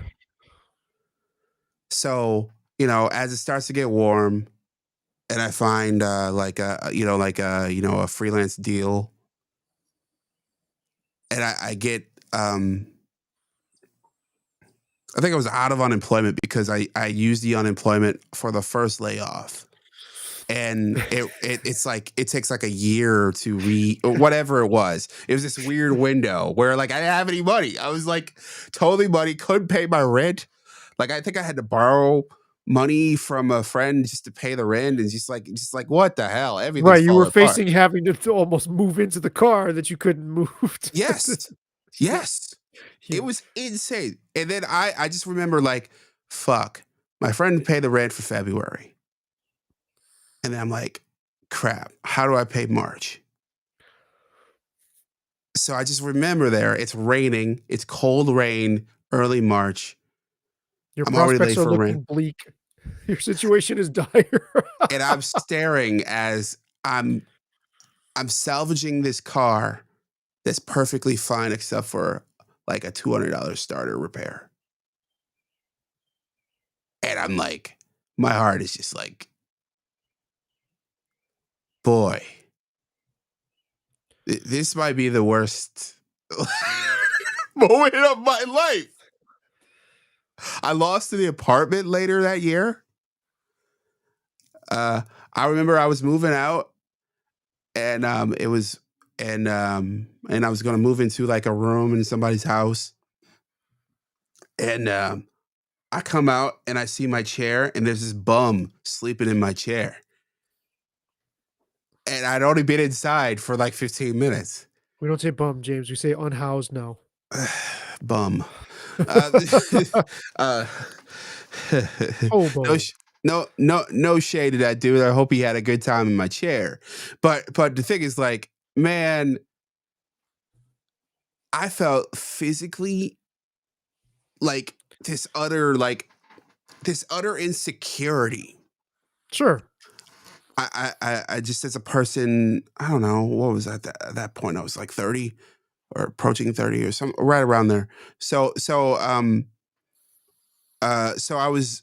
It does something to you physically. Yeah, it's a constant stressor on your nervous system, which then expresses into a sense of total lack of safety. Really, like your system's like we are not in a good. We're in a precarious spot. We're unsafe. It's like if you were sitting on a highway in the middle. It's part of your brain will go get the fuck out of here, right? Yeah. So it's like that, except you can't just pick up and leave because you need to find a way to generate income to get yourself out of harm's way.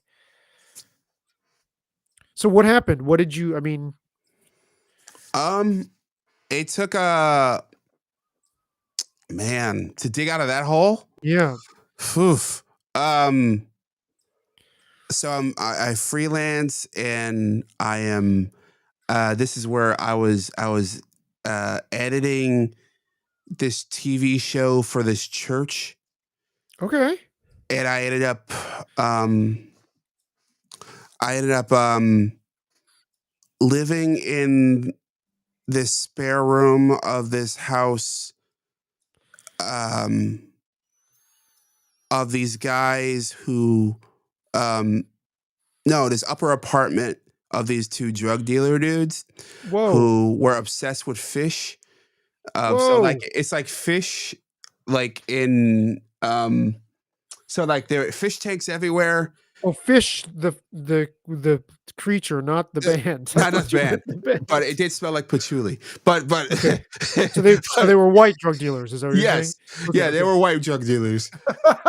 Um, and one worked at like what was it? Um, one worked at like a 7-Eleven, and the other one uh, was selling baseball bats um on that he bought on reselling baseball bats that he bought on eBay. What the fuck? Yes. How Um was he doing with that? What it was raking enough to survive in a house with two other dudes. Weird. Wow. Um, so, and I think it was under the table. I think, but I don't know. I didn't ask. Um, and then eventually, you know, like I clawed my way in up. I got some help from some, you know, people, you know, uh, and you know, I bounced around from shitty job to shitty job. Eventually, got back on unemployment because I was off it long enough. It was the worst period of my life, financially and professionally. Um, um, and then I'm living with those dudes, and then my brother dies, and then that was terrible. And then um,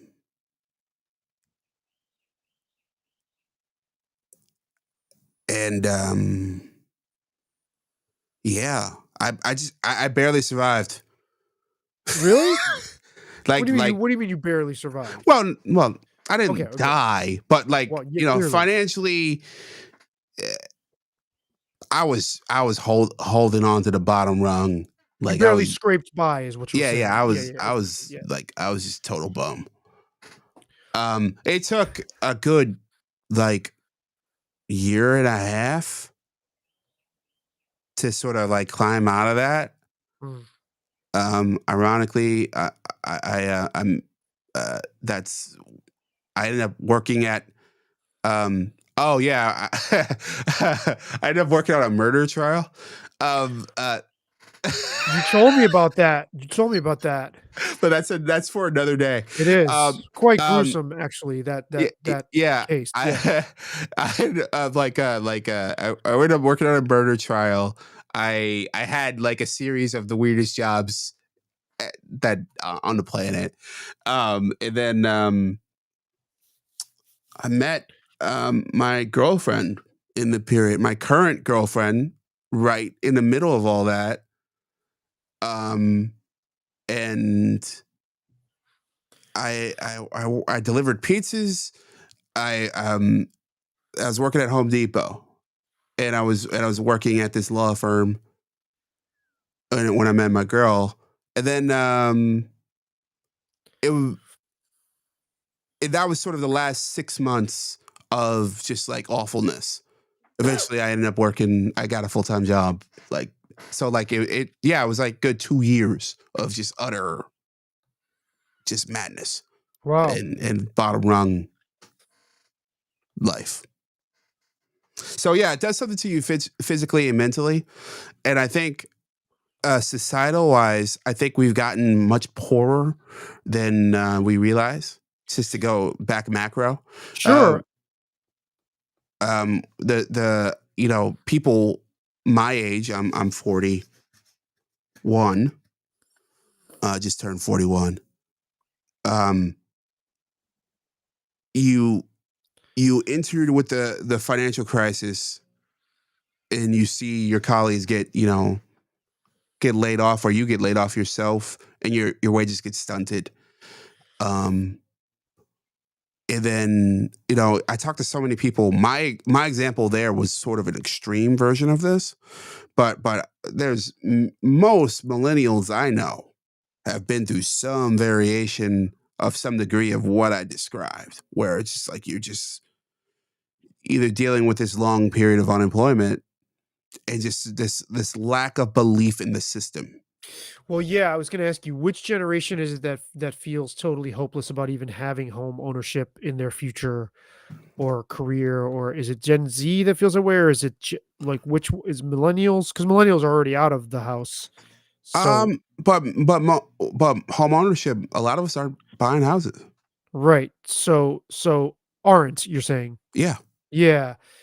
And which is it millennials that a lot of them just have gone back to live with their parents after school and Uh, that's the younger cohort okay. that's doing that more and more. I mean, once you're 35, I mean, I don't know. You know, most people aren't as militant as my mom, but was like, oh, you got a job, get out. like no. But a lot of these sort of the much younger kids, um, the next generation coming up after us, they are just sort of, they seem stunted. And maybe this is the perfect segue to talk about the macro picture with AI because I feel like there's this sense of there was already a sense of unease, which is what you and I were just talking about, that just pervading about our financial future viability, just as people being able to make ends meet. Clearly, to bring Neil Howe back into it, previous generations, they just had the sense, oh, you could either get a job that would last you most of your until retirement, or you could get a degree and that you would be a professionally viable person. Now that seems to be all but blown to smithereens. But thankfully, JB is saying the podcast bubble is not burst yet. So that's take that to heart, people. Yeah. I don't want to totally blow up this person's spot, but it just reminds me of something I saw on LinkedIn recently. But so while you do that, I'll just keep until you're Yeah. ready to. But now it's being piled on. There's already this like heightened tension about what are we going to do economically, and now we have the perceived threat of AI muscling in on jobs that were scarce to begin with. Can you talk about that? And I think, and I won't show this on the screen, but I'll read this thing because it does speak to what you're describing. All right, let's see. I think I just saw this. Yeah, I just saw this on LinkedIn? LinkedIn yesterday. I stopped putting my master's degree on my resume. I'm proud of the accomplishment in the fact that I'm the only one in my immediate family to obtain one, but nobody cares.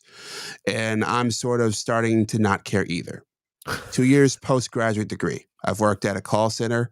I was a middle school teacher, did freelance gigs, and collected unemployment.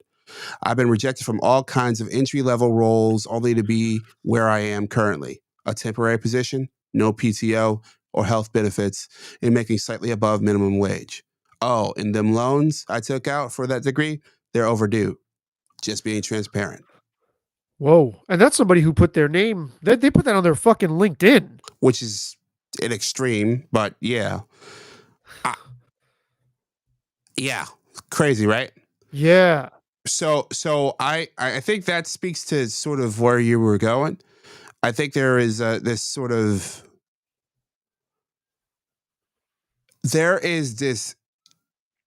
We're already seeing AI eat away at low end work and eat away at high end work.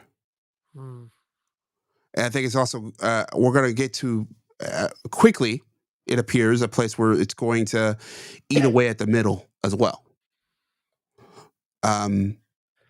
Where does that leave the rest of us? I've been asking you that for months now. Man, I think if you're standing in place right now and you're like mid career, you're silly. Like you can't just sort of assume that your skill set as is going to survive. Like you're hearing from a guy who's had to remake himself about 3 different times, maybe 4. I think that's going to be everybody next, Hmm. especially every white collar worker. I think of at one point I relied on my video editing skills, as I said, to edit a local church's TV show. Have you seen the latest update from Descript? No, but I mean, I know that I know what you're getting at, which is that now people can just turn to an AI platform to do that a lot of that for them. And they're getting better at it, and they're getting really good at it, and they're getting to the point where they're gonna need little human attention to do it perfectly. But then what do we do when we get there, and how can we afford to do anything? It's a really interesting thing. Like one guy I follow, his name is David Shapiro. He talks about post labor economics, where he is thinking that we're going to have so much unemployment that we are going to have to look at economics entirely differently. And while I agree with him, I don't agree with how we get there.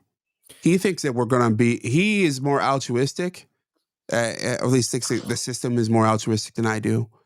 I don't think the system is altruistic at all. I think that the system is the system. They will benefit the people who are in position to be benefited from it. They're not going to be worried about the mass public. But I have a question for you and Dave Shapiro. Yeah. Let's try to get him on. Great idea. Doesn't the system depend on consumer buying power? That's his argument too, and I agree that it does to a certain degree. Now, you do realize, like, the Great Depression was not 100% unemployment. It was kind of like, if I remember correctly, it got into the 20s. Mm-hmm. I could see a scenario where we don't get to like 100% unemployment. We get to some place where it's like 15% is normal. And billionaires are still making huge profits. Is that what you're getting at? Yeah. So it doesn't matter. So fuck the people, and especially with a declining birth rate. Yeah. Fewer people to worry about. Yeah. Where there's just less of a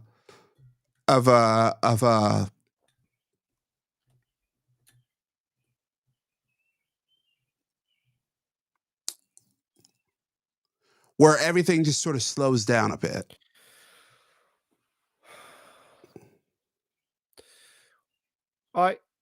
This is not AI related, but it's on the same continuum.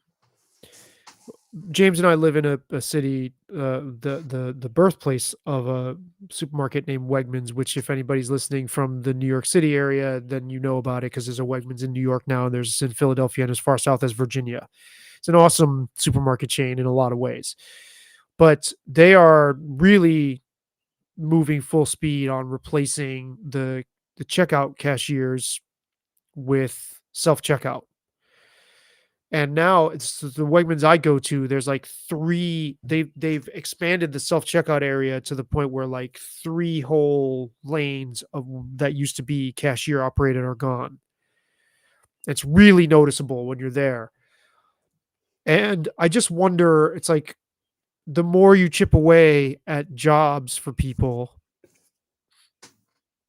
who's spending money on Amazon and Netflix and whatever else, and even gas and buying cars and buying homes, and like, at what point does it just fall on itself?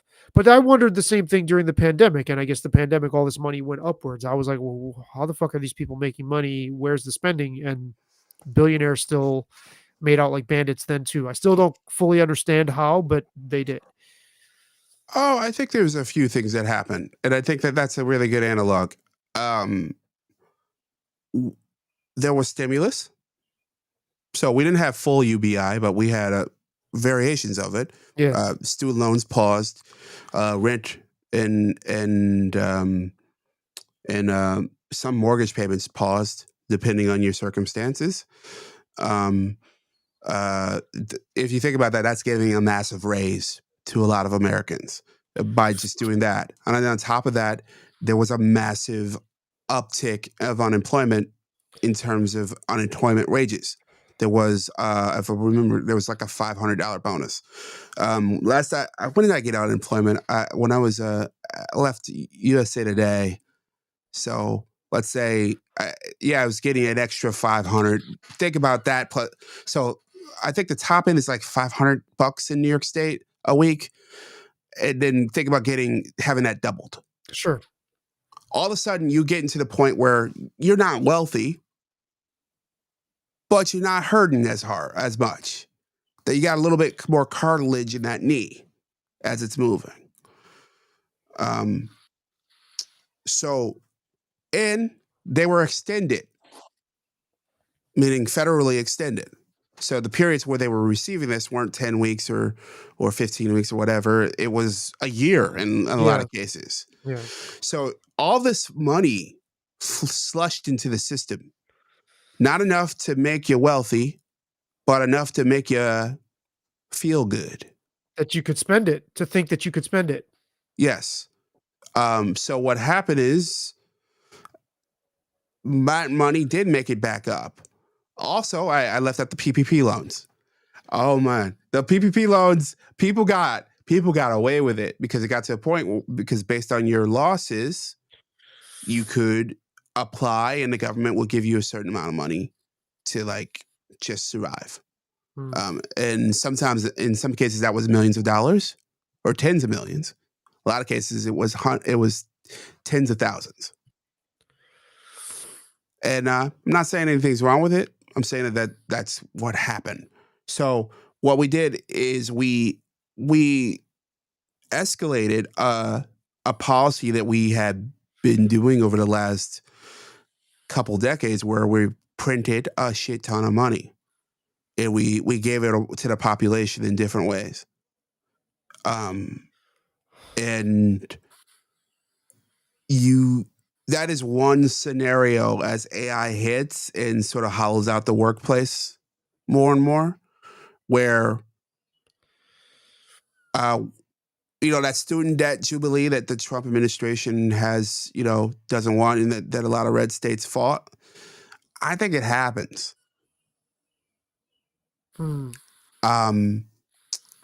I think I don't think we're gonna get a straight up UBI, but I do think that things around the edges will probably happen and make things more affordable. So isn't that just basically an indirect government stimulus package for businesses to have a Yeah. customer base that's gonna spend money on them and Yes. patronize them? Isn't that basically what, like, so it's Yes. like by proxy, using the public as a platform to just, "Here's a bunch of money you can spend to keep the economy afloat." Yes. Okay. Um, yeah. I mean, this collides head on to the video you wanted to talk about, because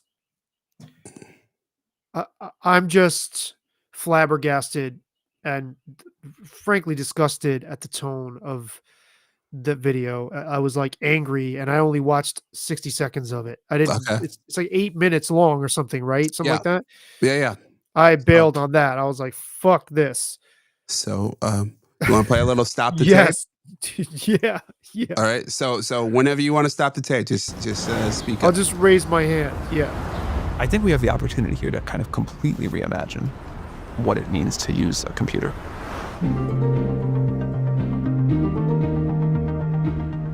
Sam is a rare visionary.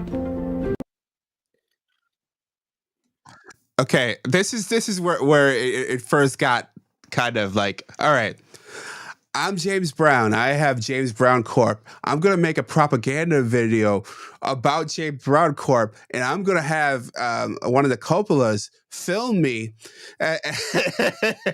as I'm walking past skyscrapers in my office. Which with- is it? Sofia Coppola? I believe so. Yes. Oh, She's God. thanked at the very end. Oh boy. And the part of it that you didn't get to was at Francis Ford Coppola's cafe. Oh God. They're sitting there, right? Like I Yes. got to the part where they're sitting on bar stools at something. Yes. I'm glad you said propaganda, because that was the word that came to me was propagandistic when I was He watching. shoulders incredible responsibility, but his curiosity, his humility remain utterly inspiring. Oh, it's a story of friendship, Sappy. It's not about commerce at all. It's about friendship. Honestly, when I was watching this, I wasn't sure whether they weren't intentionally hinting at a gay undercurrent to all this on purpose. And I was like, "Oh, gay I?" I was like, "What are they getting at here?" Because this takes for fucking ever for them to get to the point. Yeah. Johnny is the deepest thinker of anyone I've ever met. What Where's all the homeless people at? Good question. Where's all the homeless people in San Francisco? Yeah.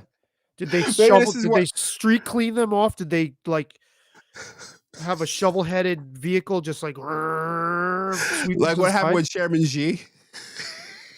I'm not familiar, but No. Chairman G came to San Francisco, and oh, they got rid of yes, all of the homeless people. yeah.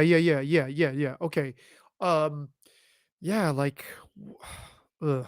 I cannot stand techno-utopianism anyway. Although I do think there are some really promising applications for AI, which we did not get into. But, I don't like techno doomerism, although I lean more that way. But this is just Shout out to fucking, Jim Kunstler. this is just so, this is either they're being tone deaf on purpose or they're really fucking tone deaf. Jim would have a seizure watching this video, and I bet you was gonna. I hope on the next old bald white guy cast he does, which is out today, by the way. Him and Tom Luongo and Dave Collum. I hope he freaks the fuck I- out on this video and like has a Beavis, like when Beavis would get all vibraty and the bubbles would. So I hope that happens on his next podcast, because this is exactly. This is what he's been criticizing on fucking steroids. Without a doubt. that leads him to be Look, but wait, stop for a second. Who is supposed to be the fucking audience for this that's taking forever to It's, even announce what the fuck it is? it is an excellent question. I don't know. Because like it's on OpenAI's YouTube. Okay, so we know. Yeah. But who are just the hubris of them to think even their audience has the patience to sit and watch them fucking like get and slather each other with mutual admiration Yeah. for an entire intro of a video. Like, By the way, Jony Ive has the millionaire strut, the Vince McMahon, Conor McGregor. able to come Look up at his with arms. I swear. is unmatched. what? Oh, so I didn't recognize that, dude. That is funny.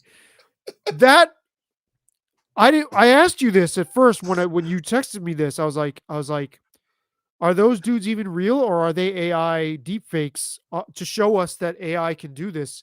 Because the way he's walking is like, Yeah. I wasn't sure if these dudes were even real. I recognized the other guy vaguely, but Sam Altman. he just seemed familiar. Yeah. He's leads OpenAI. Yeah. So, but And Jony Ive, for those who don't know, is the guy who designed the iPhone, and he Right. designed the Apple Watch and the MacBook Pro.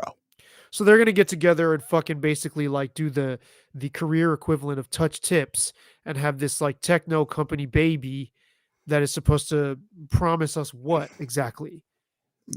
Well, that's one of the reasons why I sent it to you, and it's one of the things I've been fascinated with as over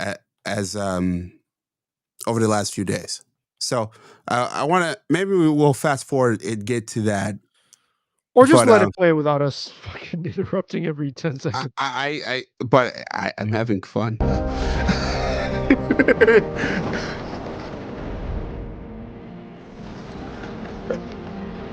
I moved to America. Fuck this music. drawn Fuck this music. by the exhilarating optimism of San Francisco and Silicon Valley.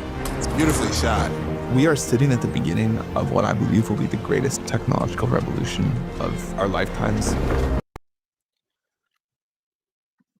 What just an utterly the hubris. I mean, it's just slathered all over this. It's wonderful gauzy hubris. This is the greatest technological revolution of our lifetimes. Well, and thanks to us is the Thanks. subtext. No, not just us. Thanks to me. Yeah. Well, those two guys is what. Yeah. Yeah. So, and like, again, is the hubris intentional? Are they basically like fuck you, or are they so unself-aware that they're completely misreading their target for who this video is supposed to be? And also, fuck this music. The music also makes me angry. Okay, tell me more about your anger about the music. Because it's emotionally manipulative on purpose. I mean, any score is supposed to be, but this is like way over the fucking top. This is obnoxiously, you're being pandered to, as it's so sentimental and drippy and like, ugh, it's gross. It would be like if this were an actual film, it could be ruined by a score like this. Like an artist would know not to go that far, for the most part, if they have good instincts. Well, if they have good instincts. I have a growing sense that everything I've learned over the last 30 years has led me to this place and to this moment.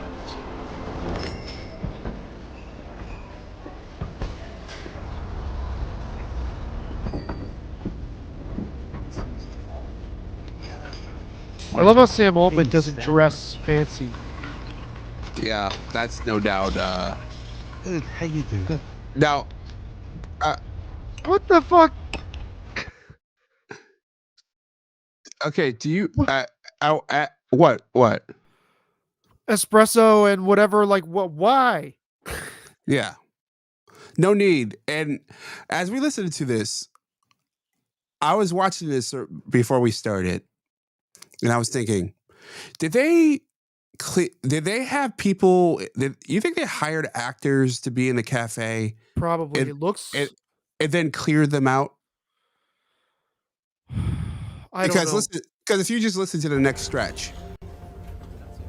So what is this announcement we're talking about? 2 years ago, Jony and I started talking about what. How long into the video is this?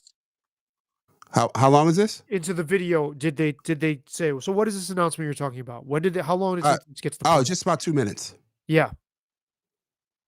That's a long wind up. That is a fucking eternity to expect people to sit through and be on the edge of their seat while you're fucking, dicking around getting lattes with bottles of wine behind you. This would have been cooler if they met on a park bench somewhere with a nice view, immediately launched into a bit of dialogue of them talking about the meat of what they're trying to say, and then sort of slowed up to that point, and then maybe change the background behind them so that they're in an arcade, they're in a computing center, that would have been cooler. And you could do this in a minute. This is this needed another edit. What the future of it. Hey, James is for hire. I am for hire. You can yeah, I got your back, Sam Altman. New kinds of computers was going to look like. I was running OpenAI. Jony was running a design firm called Lovefrom that had established itself as really the, I think, densest collection of talent that I've ever heard of in one place and probably has ever existed in the world. And it became very quickly apparent to both of us that we needed a third company. A year ago, I founded IO with Scott Cannon, Evans Hankey, and Tang Tan, who are the most extraordinary engineers. They have built a team of remarkable subject matter experts that range from hardware and software engineering, physicists, researchers, product manufacturing experts. And so IO is merging with OpenAI. Formed with the mission of figuring out how to create a family of devices that would let people use AI to create all sorts of wonderful things. The first one we've been working on, I think, has just completely captured our imagination. Jony called one day and said, this is the best work our team has ever done. Yeah. I mean, Jony did the iPhone. Jony did the MacBook Pro. I mean, these are like the defining ways people use technology. It's hard to beat those things. Those are really wonderful. Jony recently gave me one of the prototypes of the device for the first time to take home, and I've been able to live with it. And I think it is the coolest piece of technology that the world will have ever seen. The products that we're using to deliver and connect us to unimaginable technology, they're decades old. Yeah. And so it's just common sense to at least think, surely there's something beyond these legacy products. We have like magic intelligence in the cloud. If I wanted to ask ChatGPT something right now about something we had talked about earlier, think about what would happen. I would like reach down, I would get out my laptop, I'd open it up, I'd launch a web browser, I'd start typing, and I'd have to like explain that thing. And I would hit enter and I would wait and I would get a response. And that is at the limit of what the current tool of a laptop can do. But I think this technology deserves something much better. Okay. More invasive, more intrusive on, yeah. This is why I was so intrigued with this, and I think this intrigues a lot of other people too. What the fuck is this?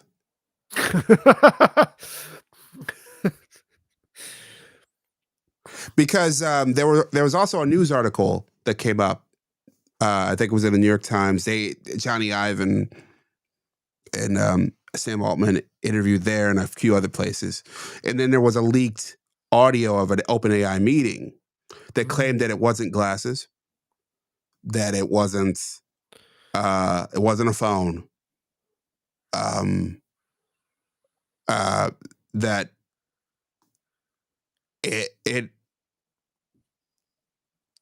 it might be an implant. It might be a pendant, kind of like Star Trek. I don't know. And also, I'm just thinking of some of the claims there. Something that it's like magic in the cloud. You're not going to have to go grab for it. Right. And I don't know why he said laptop. Nobody pulls their laptop out at a cafe. Yeah, they just they go pull to out the a phone. phone. Yeah, well, that was weird. So right. So something that you can access the cloud while talking to someone else. Yeah. It would have to be visual but they said it's not glasses. So Yeah.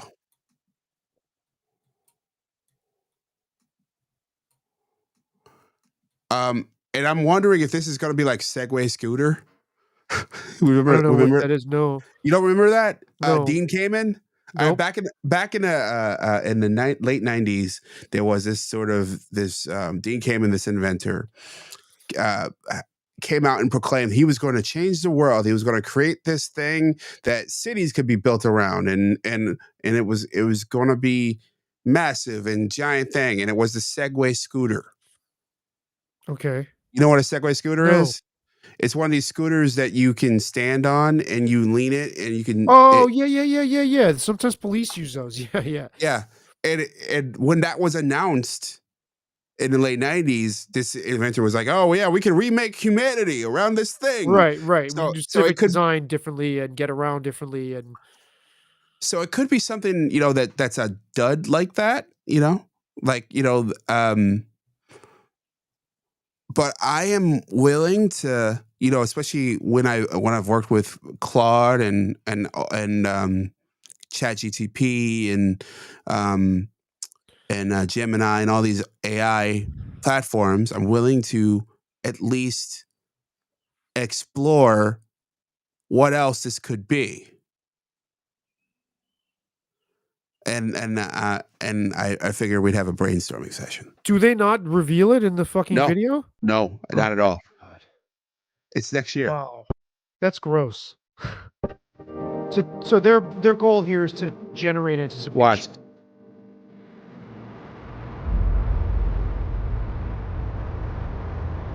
FAE trope.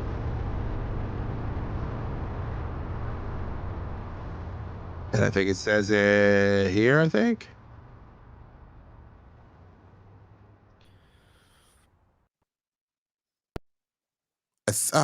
No, it said thank you, Coppola family. I'm 2 or 3 I times will merge with better OpenAI. Yeah. Narrate me everything. I want a narration.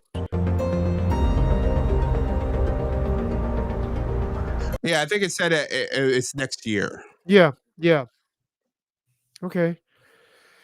So I mean, I guess somebody can translate that to something to English as far as what this is actually going to mean. I mean, they're obviously hyping something up, and is it going to be something really invasive? I think we Yeah, have the that's- opportunity here that's to one kind of scenario. completely reimagine. Oh, let me turn that off. There Yeah, we go. fuck that guy. Shut his Yeah. ass up. Yeah, but yeah, it could be something really invasive, or I mean, I don't know how you keep those promises. You know what I mean? Unless they have something ready to unveil that is really truly a quantum leap of some kind. And I wonder, what does the rest of the billionaire class know about this? Like, what does Elon and all the other fucking, Bezos and all those other, subhumans think And let me or know let me- about what these guys are planning?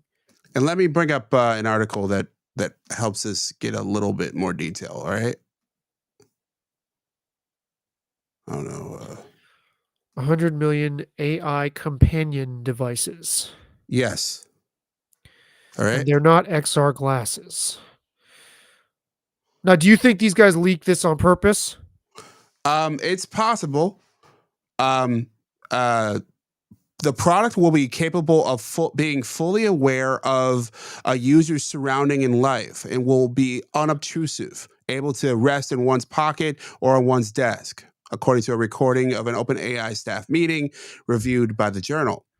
The device will be a third core device a person would put on a desk after a MacBook Pro and an iPhone, per the meeting, which occurred the same day, Wednesday, as this video was released. Okay, so I mean, basically, according to this, it's just a souped up version of what AI can do with more sensitive, like, ability to process what your surroundings are. The device will attempt to wean users from screens. Whoa. It would be a more seamless interaction with users that doesn't involve putting up a phone or opening up a laptop. The products that we're using to deliver and connect us to unimaginable technology, they're decades old. Wow, said Ive in a video introducing yesterday's announcement. Yeah. In the film, the AI device sits in Joaquin Phoenix's character's shirt pocket and sees and hears what he does. We didn't watch that. I didn't watch that part. Joaquin Phoenix was in the video? No. Okay. But- They're compared because it sounds a lot like her. Okay. The movie Her. Okay. Yeah. Okay. Yeah.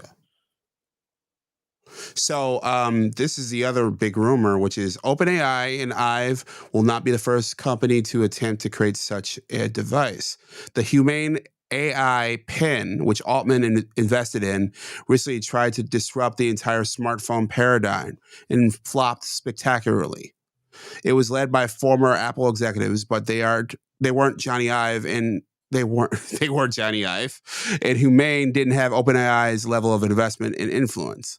That said, it was also just riddled with bugs and inaccurate responses. Even though OpenAI's models will have still have major hallucination problems, they are still some of the most capable on the market. In this regard, maybe OpenAI will have a better shot. Okay. So I mean, this really boils down like brick cuts down to size all the pomp and circumstance of the video. This is kind of like, well, we'll kind of see. Like the last thing was riddled with bugs. This really undresses a lot of that grandeur and extravagance that these guys are pretension that these guys are coming across with, and kind of throws some salt, like several grains of salt, into the whole thing. It could be one of those things where, remember the Zune, and Apple wasn't the first to do an MP3 player or even an MP3 player phone. They just did it better. Mm-hmm. So maybe it's that. Or in a way that caught on. It's not right. That reached market penetration. Yeah. Maybe they're just trying to do this pen, and But if it's a pen, you wouldn't have to take it off, right? And if it is a pen, like how do you talk to it? I don't know. And I don't And know how is that it I aware care. of the world around you? Right. I don't know if it right. And if it sits on your desk or in your pocket, Yeah. what I That mean, you're that's the mystery of this. That's why I find it fascinating. and where's is it strictly audio based? I mean, increasingly, um, I mean, ChatGTP and Claude and all them are audio based. It's about they want you to be able to have a conversation with them and have it talk back to you. Yeah. Well, and again, I am not completely opposed to AI. I'm still sort of grappling with how how it can be ethically how it's going to fit in and how we're going to fit into to the world that it creates if it does indeed reshape the world. I was reading somewhere, I don't remember where, but like or maybe it was a YouTube clip. It's like we invent technologies like the car, for example, but then the world around us changes to accommodate what the car can do. So then all of a sudden you have like suburbs and things that are spread out more. You see what I mean? And I'm still wondering, well, what is this going to look like for us in terms of how we engage it? But I'm beginning to see things that really do open up extraordinary possibilities. I mean, you and I have talked about this off camera. Just the way it can free you up if you direct it the right way, Hmm. the way it can make space for you and take care of some of the grunt or a lot of the grunt work is Sure. quite amazing.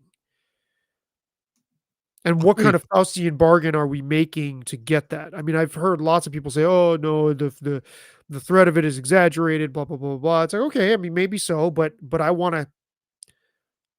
I don't know that we're in a position to truly know. We don't know. We never know what the unintended consequences are going to be until we get to them. You know? Right. Right.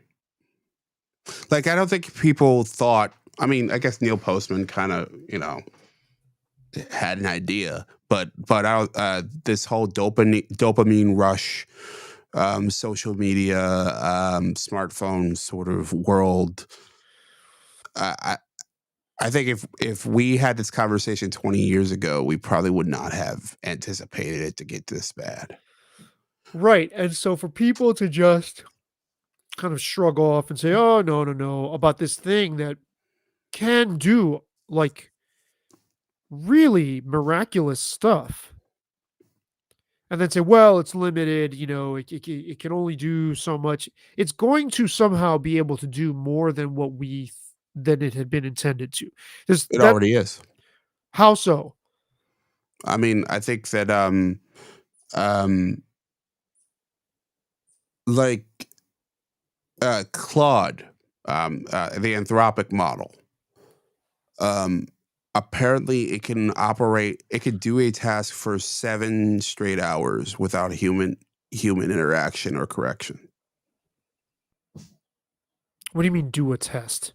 Meaning you can give it parameters, tell it what to do, and do 7 straight hours of human level work, high end human level work for 7 straight hours without being corrected.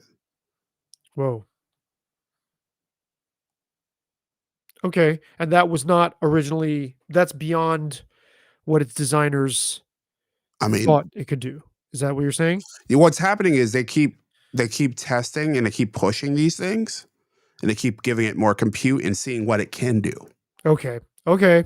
They're not like saying we want it to do X. It was like, okay, Right. what if we give it more of X or Y or Z and what can it do?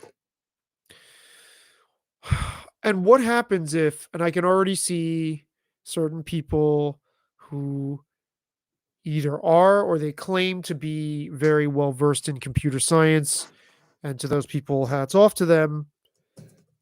But we've seen many, many, many cases in technological development where the people who are trained in the processes that lead to that advancement don't have the fucking foresight to foresee what's going to happen once this technology hits the ground.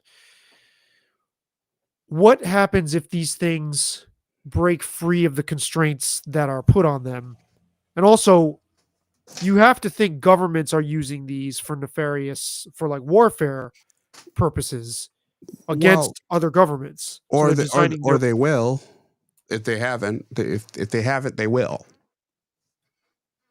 I'm not even just talking about conventional war with weapons blowing things up and bombing and Yeah. killing people. I'm talking about information as warfare and the like Yeah. presenting bots and stuff as people and using false footage and shit like that. Yeah. If they haven't, they will.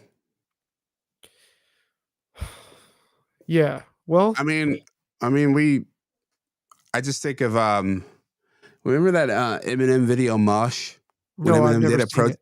he did a protest video, and like you know, and in that video, um, he, you know, and I think a lot of people believe that this was happening, that the Osama bin Laden in the cave stuff was filmed, and it was faked, and none of that went down the way it did, and like, there's a lot of belief out there that elements of our governments would do that kind of thing, and if Or we're are presented doing it. in it or doing it, Yeah. and if presented with a technology where they could seamlessly do that kind of stuff, no doubt they would. Or set it up so that it initiates doing it on its own. Yeah, They don't even have to handhold it. yeah. Well, they very much. wouldn't even have to. It's not. They could wash their hands of it. You know, it's like they'd be the new Patsy. Yes, and then at the same time, I marvel at how this is using AI in specific ways for specific tasks. You know, ChatGPT just propositioned me Hmm. to help me organize my schedule of video posts and all my content creation to map it out into a regular schedule. If ChatGPT helps me do that, now it didn't initiate that out of the blue. I mentioned something Yeah, in passing to it about how, it might take me some time because I'm still getting my schedule ready and figuring out the flow. And I was like, oh, actually, I can help you. And I'm going to give it all. It said, okay, do you want to send me all the topics you have, and I can help you organize this. If that's the case, and ChatGPT helps me do that, that would solve the biggest problem in my existence. Like that right there is the biggest issue I have in life is getting something into a routine flow. If fucking ChatGPT does that for me, that's an extraordinary transformation or transformational impact on me and the way I'm living and working and producing. And I'm excited to see what it comes up with. Because even if it's like crude and not quite there, if I tweak a few things, just seeing it laid out in written form would be helpful enough. A big help. So I'm like, if it can do that for me, what else could it do that could help us on a macro level that would be positive? Because there's going to be positives and negatives to this, right? It's not all negative. What are the unintended positive consequences too? sure. Look, I think uh we will end up, you know, like the guy Shapiro that I mentioned, he's he is convinced that AI will solve aging. How?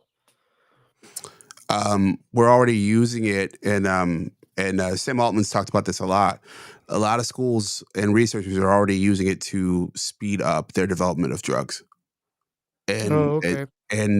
technology, and that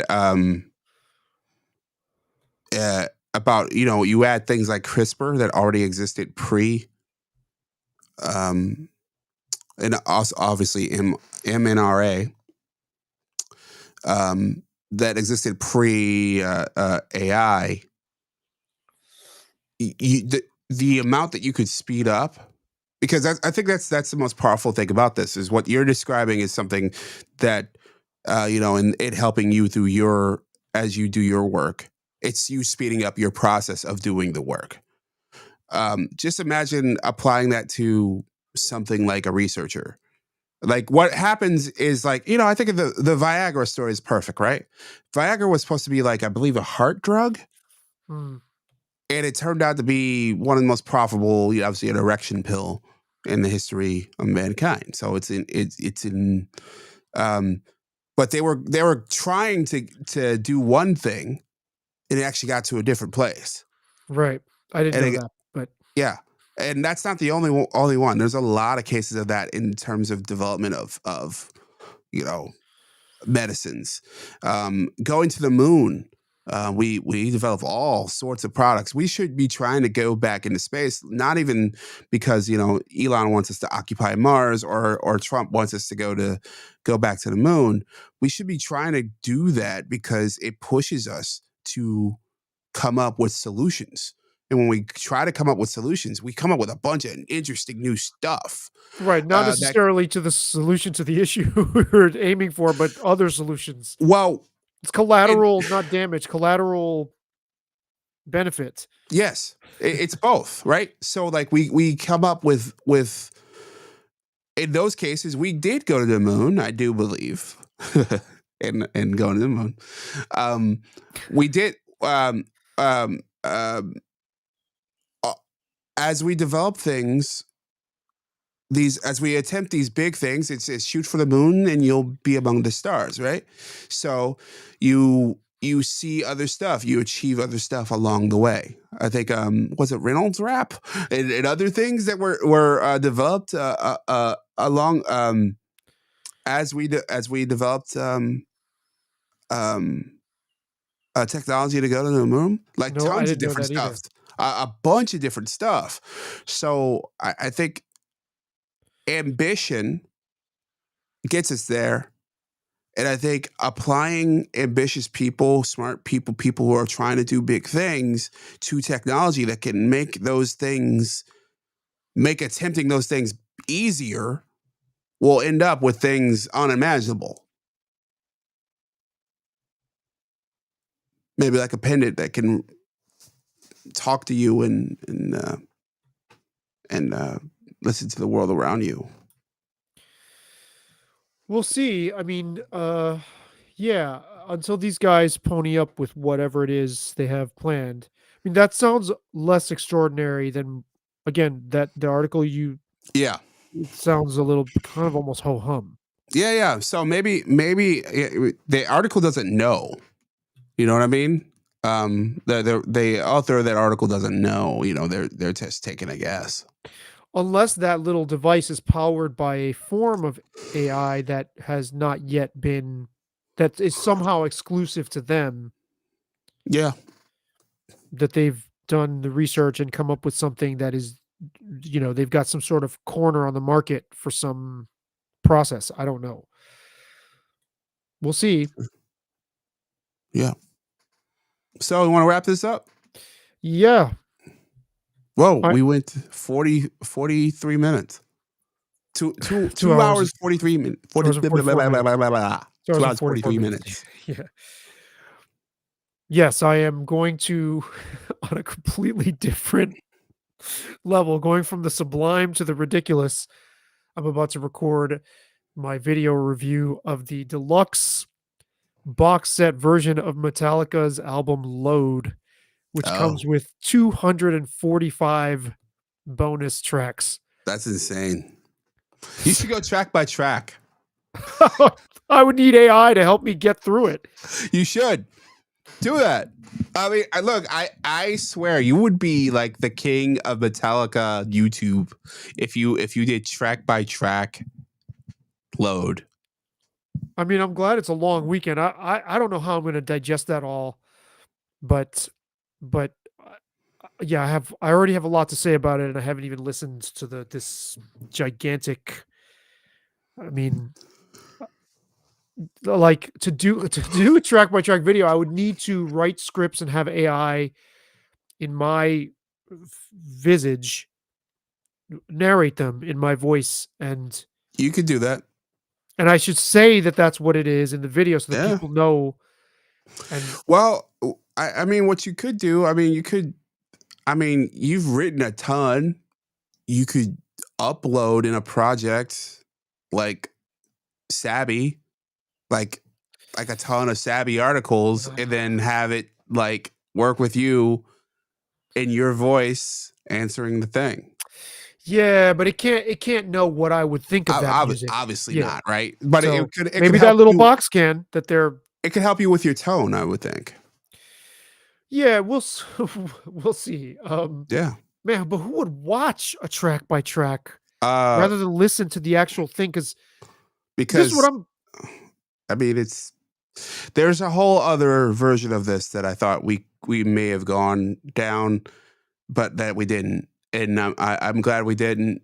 Um, um, Basically, there was this guy who was on Ethan Surge's show that pissed me off. That sort of argued this the same point that you're arguing. That Wait, it was Ethan like, Strauss? Did you say? on, No. on his show, on his Okay, okay. show, Oh, House the of guy Strauss, who okay. was with his show with him. Yeah. But maybe another time. What did he argue? Just real quick, I'm just curious. His argument was that the internet was derivative, and that basically creator economy is bullshit. Oh wow, I'd love to hear your take on that at some point. On camera. Yeah, so maybe we'll do it next time. I'd love to have you tackle that and just be. I'm very curious. But yeah, I mean, here's a question, a meta question, using this box set as an example. Like, would more people listen to the commentary about it? Because it's going to take work for even the most diehard fucking Metallica fan Yeah, cannot get through this box set like quick. Like you need like a week to it's like 13 CDs and 4 DVDs, and there's a lot of shit in there, a lot of stuff. Yeah. But would more people listen to someone talking about it than actually ingest the thing itself? And I would think I can guess what your answer is. yes. Yeah, totally. So I think it's no different than like me and all the other Radiohead geeks going to greenplastic.com and like just debating Radiohead. Like, come on. It's or and hearing, going and reading reviews of different, people about different concerts. and then reviewing the reviews yeah. yeah. So I think like in this era, I mean, I think just the dedication it would take to go track by track and do that. I think it would. I think you would. The Metallica faithful would come out in droves. Just even thinking about doing that just gave me a headache. Although it's very exciting. I'm excited, and I'll be honest. I'm not a fan of that record. I don't hate it either, but I'm excited. I'm like, well, fuck, power to them for putting. Because I mean, this is for fans that are really. You have to really love that record to want that much stuff. You gotta go hard. These are hardcores. But I also admire them for doing it. Even like I think that record is too long to begin with, and it's like, damn, they're really throwing the kitchen fucking sink. Yeah. At something that isn't considered the high point of their career, but I'm also like, well, hey, let me take an open mind to it. So maybe I will do what I mean, man, that is really specialized. That is. But that's the internet, though. I know. How can I explain that to like people like, yes, I'm doing a track by track on 245 songs. Say, holy shit, get a life. Okay, here's one thing that I've been threatening to do, that I've been meaning to do, I should do, because I am obsessed with TV theme songs. And I wanted to do my top 50 TV theme songs and do a video for everyone. Oh, that would do very well. And just like I made the list. And I just didn't record them all. I think that's a great but that just strikes me as a more noble endeavor than Noble endeavor? you can pass that off as like historical. To me, like I'm not the type of fan to sit and talk about track by track. I mean, I might do that for certain records, Yeah. but I'm not that. I don't have that like autism spectrum type fandom where I like to be so microscopic about things. And it just, yeah, I think you're right. I think I should try something grand and different than just a review. I should try something really fucking totally extraordinary. You know what I mean? Like, I'll have to figure it out. Yeah. Or do a parody video written by AI or something. I don't know. Yeah, I don't you know. could. But Okay. actually, training AI on my tone to make fun of me so that my audience could laugh at that, I would be totally fine with that. Okay. Like just saying things in my voice that are just ridiculous but kind of sound like me. I'm cool with that. That would be kind of funny. Cool. So, all right, All man. right. Well, that was fun. Yeah. On that note, later, y'all.